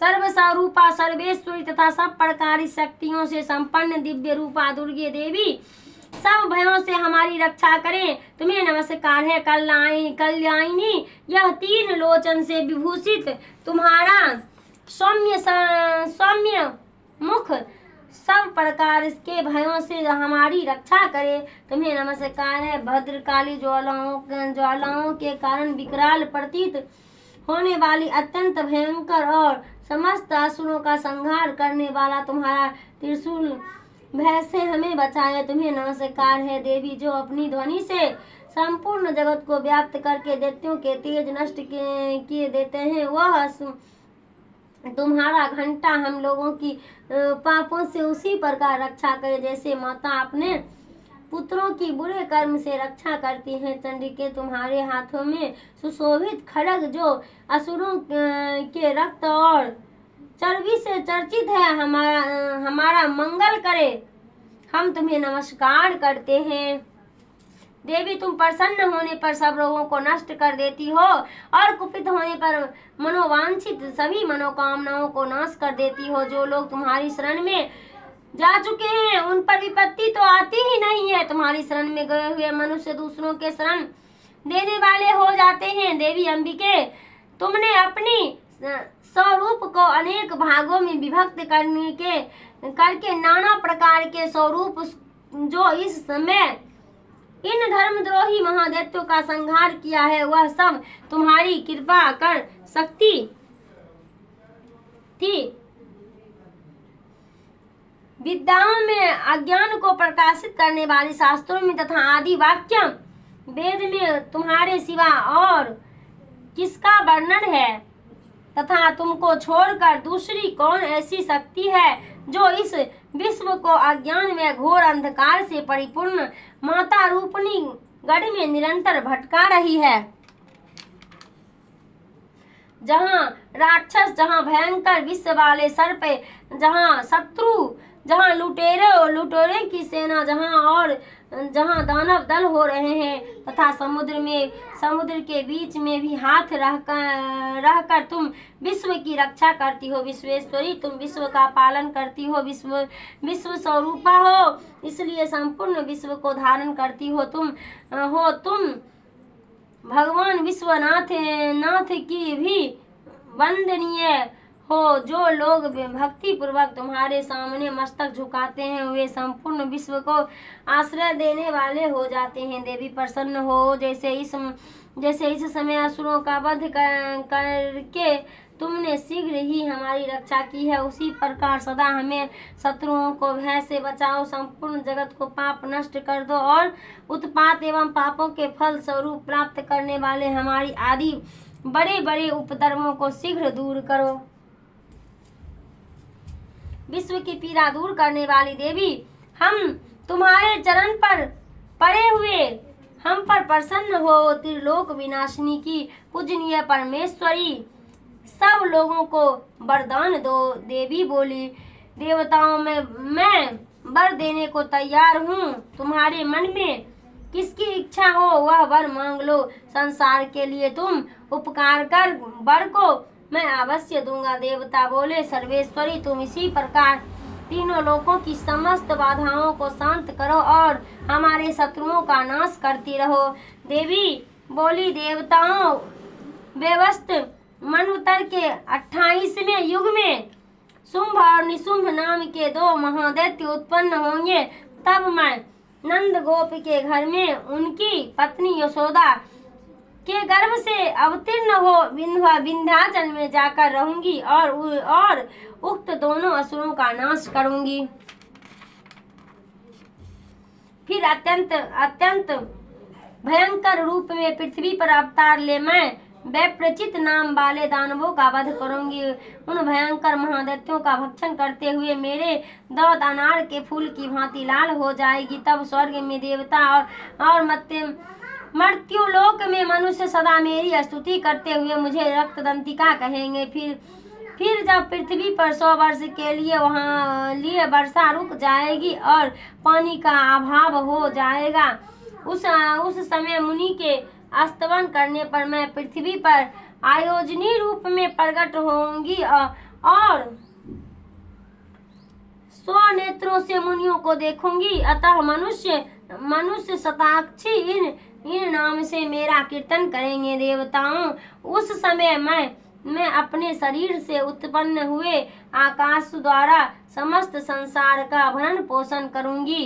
तब तक वर्षा नहीं होगी जब तक वे शाक ही सबके बाणों की रक्षा करेगी। ऐसा करने के कारण पृथ्वी पर शाकांभरी के नाम से मेरी ख्याति होगी। उसी अवतार में मैं दुर्गम नामक महादैत्य का वध भी करूंगी। इसमें मेरा नाम दुर्गा देवी के रूप में प्रसिद्ध होगा। फिर मैं जब भीम रूप धारण करके मुनियों की रक्षा के लिए हिमालय पर रहने वाले राक्षसों का भक्षण करूंगी, उस समय सब मुनि भक्ति से नतमस्तक होकर मेरी स्तुति करेंगे। तब मेरा नाम भीमा देवी के रूप में व्याख्यात होगा। जब अरुण नामक दैत्य तीनों लोकों में भारी उपद्रव मचाएंगे, तब मैं तीनों लोकों का हित करने के लिए 6 पैर वाली असंख्य भ्रमों का रूप धारण करके उस महादैत्य का वध करूंगी। उस समय सब लोग भामरी के नाम से चारों ओर मेरी स्तुति करेंगे। इस प्रकार जब तक संसार में दानवी बाधा उपस्थित होगी, तब तक अवतार लेकर मैं शत्रुओं का संहार करूंगी। इस प्रकार श्री मार्कंडेय पुराण में सार्वणी मन कथा के अंतर्गत देवी महात्म्य नामक 11वां अध्याय पूरा हुआ। मैं 3 नेत्र वाली दुर्गा देवी का ध्यान करता हूँ। उनके श्री अंगों की प्रभा बिजली के समान है। वे सिंह के कंधे पर बैठी हुई भयंकर प्रतीत होती है। हाथ में तलवार और ढाल लिए अनेक कन्याएं उनकी सेवा में खड़ी है। वे अपने हाथों में चक्र, गदा, तलवार, ढाल, बाण, धनुष, पाश और तर्जनी मुद्रा धारण किए हुए हैं। उनका स्वरूप अग्नि में है तथा वे माथे पर चंद्रमा का मुकुट धारण करती है। देवी बोली, देवताओं जो एकाग्रचित्त होकर प्रतिदिन इन स्तुतियों से मेरा स्तमन करेगा, उनकी सारी बाधाएं मैं निश्चय दूर करूंगी। जो मधु कैटभ नाश, महिषासुर का वध तथा शुंभ निशुंभ के संहार के प्रसंग का पाठ करेंगे तथा अष्टमी, चतुर्दशी और नवमी को भी एकाग्रचित्त होकर मैं जो भक्ति पूर्वक मेरे यह उत्तम महात्म का श्रवण करेगा, उन्हें कोई पाप नहीं छू सकेगा। उन पर पाप जनित आपत्ति भी नहीं आएगी। उनके घर में कभी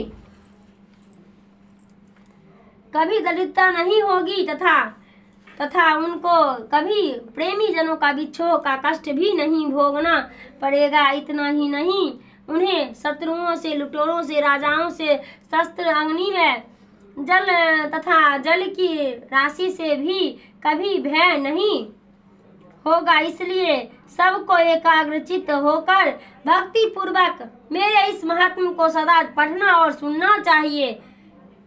यह परम कल्याण कारक है। मेरा महात्म मारीचनित समस्त उपधर्म तथा आध्यात्मिक आदि तीनों प्रकार के उत्पात को शांत करने वाला है।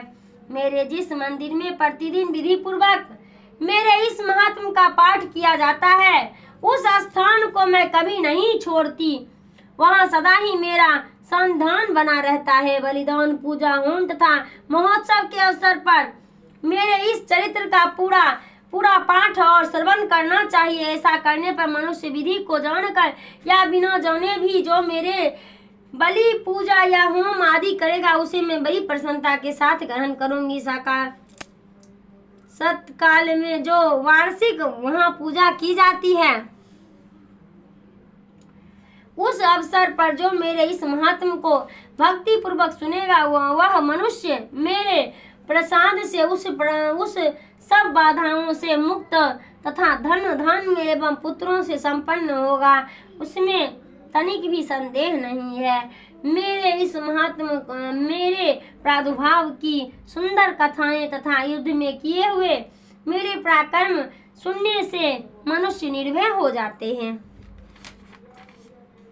मेरे महात्म का श्रवण करने वाले पुरुषों के शत्रु नष्ट हो जाते हैं। उन्हें कल्याण की प्राप्ति होती है तथा उनका कुल आनंदित रहता है।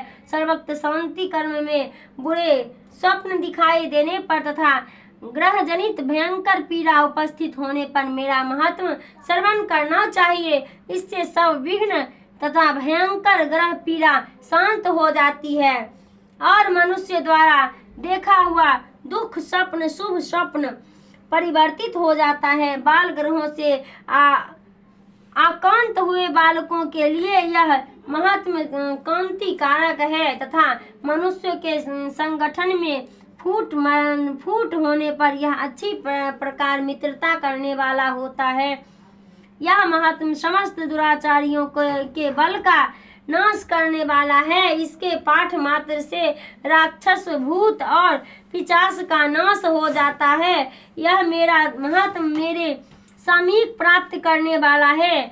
पशु, पुष्प, अर्घ्य, धूप, दीप, गंध आदि उत्तम सामग्रियों द्वारा पूजन करने से, ब्राह्मणों को भोजन कराने से, होम करने से, प्रतिदिन अभिषेक करने से, नाना प्रकार के अन्य भोग अर्पण करने से तथा दान देने से आदि से 1 वर्ष तक जो मेरी आराधना की जाती है और उससे मुझे जितनी प्रसन्नता होती है उतनी प्रसन्नता मेरे इस उत्तम चरित्र के एक बार श्रवण करने मात्र से हो जाता है। यह महात्मा श्रवण करने पर पापों को हर लेता है और आरोग्य प्रदान करता है। मेरे प्रादुर्भाव का कीर्तन समस्त भूत से रक्षा करता है तथा मेरा युद्ध विषय चरित्र दुष्ट दैत्यों को संहार करने वाला है। इसके श्रवण करने से मनुष्य शत्रु का भय नहीं रहता।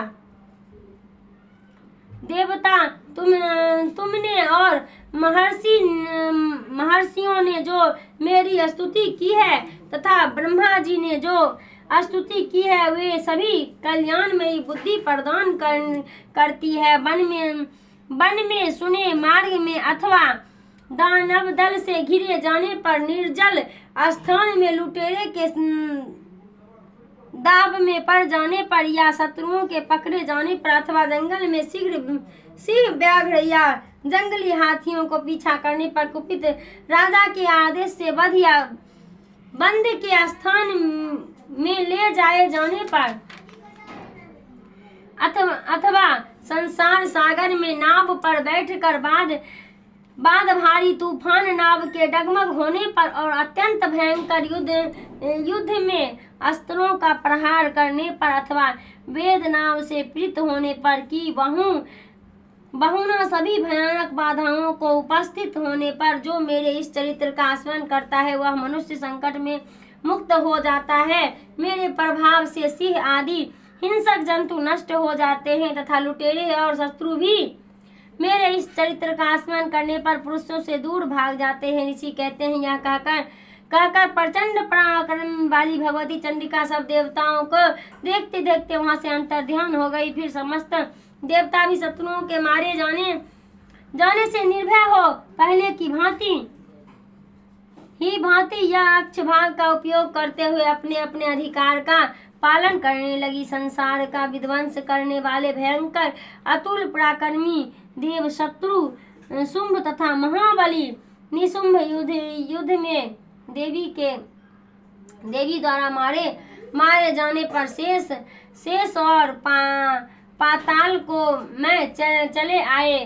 राजन, इस प्रकार भगवती अंबिका देवी नित्य होती हुई भी पुनः पुनः प्रकट होकर जगत की रक्षा करती है। वे ही इस विश्व को मोहित करती है, वे ही जगत को जन्म देती है तथा वे ही प्रार्थना करने पर संतुष्ट हो जाती है, संतुष्ट हो विज्ञान एवं समृद्धि प्रदान करती है। राजन, महाप्रलय के समय महापराक्रमी स्वरूप धारण करने वाले वे महापराक्रमी ही इस समस्त ब्रह्मांड में व्याप्त है। वे ही समस्त विषय पर महामारी होती है और वे ही स्वयं अजन्मा होती हुई भी सृष्टि के रूप में प्रकट होती है। वे सनातनी देवी ही समय अनुसार संपूर्ण भूतों की रक्षा करती है। मनुष्य के युद्ध के समय वे ही घर में लक्ष्मी के रूप में स्थित हो उन्नति प्रदान करती है और वे ही अभाव के समय दरिद्रता रूप बनकर विनाश का कारण होती है। पुष्प, धूप और गंध आदि से पूजन करके उनकी स्तुति करने पर वे धन्य, पुत्र, धार्मिक बुद्धि तथा उत्तम गति प्रदान करती है। इस प्रकार श्री मार्कंडेय पुराण मनोकथा के अंतर्गत देवी महात्म फल स्तुति नामक 12वां अध्याय पूरा हुआ, जो उदय काल के सूर्य मंगल की भांति कांति धारण करने वाली है, जिनके 4 भुजाएं और 3 नेत्र हैं तथा जो अपने हाथों में 5 अंकुश बड़ एवं अभय की मुद्रा धारण करती रहती है। उन शिवा देवी का मैं ध्यान करता हूँ। ऋषि कहते हैं, राजन, इस प्रकार मैंने तुमसे देवी के उत्तम महात्म का वर्णन किया है। जो इस जगत को धारण करती है, उन देवी को ऐसी ही प्रभाव है। वे ही विद्या ज्ञान उत्पन्न करती है। भगवान विष्णु की माया रूप उन भगवती के द्वारा ही तुम ये वैश्य तथा अन्याय विवेक की जन मोहित होते हो। मोहित हुए हैं तथा आगे भी मोहित होंगे। महाराज, तुम उन्हीं परमेश्वरी की शरण में जाओ। आराधना करने पर वे जो मन ही मनुष्य को भोग, स्वर्ग तथा मोक्ष प्रदान करती है। मार्कंडेय जी कहते हैं, कौष्टु जी, मेघा मुनि के ये वचन सुनकर राजा सूरथ ने उत्तम व्रत का पालन करने वाले उन महाभाग महर्षि को प्रणाम किया। वे अत्यंत ममता और राज्य प्रहन से बहुत खिन्न हो चुके थे। महर्षि इसीलिए विरक्त होकर वे राजा तथा वैश्य तत्काल तपस्या के चले गए और वे जगदम्बा के दर्शन के लिए नदी के तट पर रहकर तपस्या करने लगे। वे वैश्य उत्तम देवी सुक्त का जप करते हुए तपस्याओं में प्रवृत्त हो। वे दोनों नदी के तट पर देवी की मिट्टी व मूर्ति बनाकर पुष्प, धूप और हवन आदि के द्वारा उनकी आराधना करने लगे। उन्होंने पहले तो आहार को धीरे धीरे कम किया, फिर बिल्कुल निराहार रहकर देवी में ही मन लगाए एकाग्रता पूर्वक उनका चिंतन आरंभ किया। वे दोनों अपने शरीर के रक्त से मोक्षित बलि देते हुए लगातार 3 वर्ष तक सूर्य स्वयं पूर्वक आराधना करते रहे। इस पर प्रसन्न होकर जगत को धारण करने वाली चंडिका देवी प्रत्यक्ष दर्शन देकर कहा, देवी बोली, राजन तथा अपने कुल को आनंदित करने वाले वैश्य, तुम लोग जिस वस्तु की अभिलाषा रखते हो वह मुझसे मांगो, मैं संतुष्ट हूँ, अतः तुम्हें वह सब कुछ दूंगी। मार्कंडेय जी कहते हैं, तब राजा ने दूसरे जन्म में नष्ट न होने वाला राज्य मांगा तथा इस संसार में भी शत्रुओं की सेना को बलपूर्वक नष्ट करके पुनः अपना राज्य प्राप्त कर लेने का वरदान मांगा। वैश्य का चित्त संसार की ओर से खिन्न एवं विरक्त हो चुका था और वे बड़े बुद्धिमान थे, अतः उस समय उन्होंने तो ममता और अहंता रूप आसक्ति का नाश करने वाला ज्ञान मांगा। देवी बोली, राजन, तुम बड़े ही दिनों में शत्रुओं को मारकर अपना राज्य प्राप्त कर लोगे। अब वहाँ तुम्हारा राज्य स्थित रहेगा। फिर मृत्यु के पश्चात तुम भगवान विश्वमान सूर्य के अंश में जन्म लेकर इस पृथ्वी पर श्रावणी मुनि के नाम से विख्यात होगे।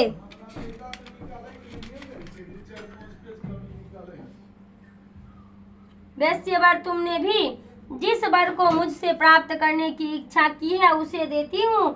तुम्हें मोक्ष के लिए ज्ञान प्राप्त होगा। मार्कंडेय जी कहते हैं, इस प्रकार उन दोनों को मनोवांछित वरदान देकर तथा उनके द्वारा भक्ति पूर्वक अपनी स्तुति को सुनकर देवी अंबिका तत्काल अंतर ध्यान हो गई। इस तरह देवी से वरदान पाकर क्षत्रिय श्रेष्ठ सूर्य से जन्म ले स्वर्ण नामक मनु होंगे। इस प्रकार श्री मार्कंडेय पुराण में सर्वण कथा के अंतर्गत देवी महात्म सूरत और वैश्य वरदान नामक 13वां अध्याय पूरा हुआ। बोलो दुर्गा मैया की जय।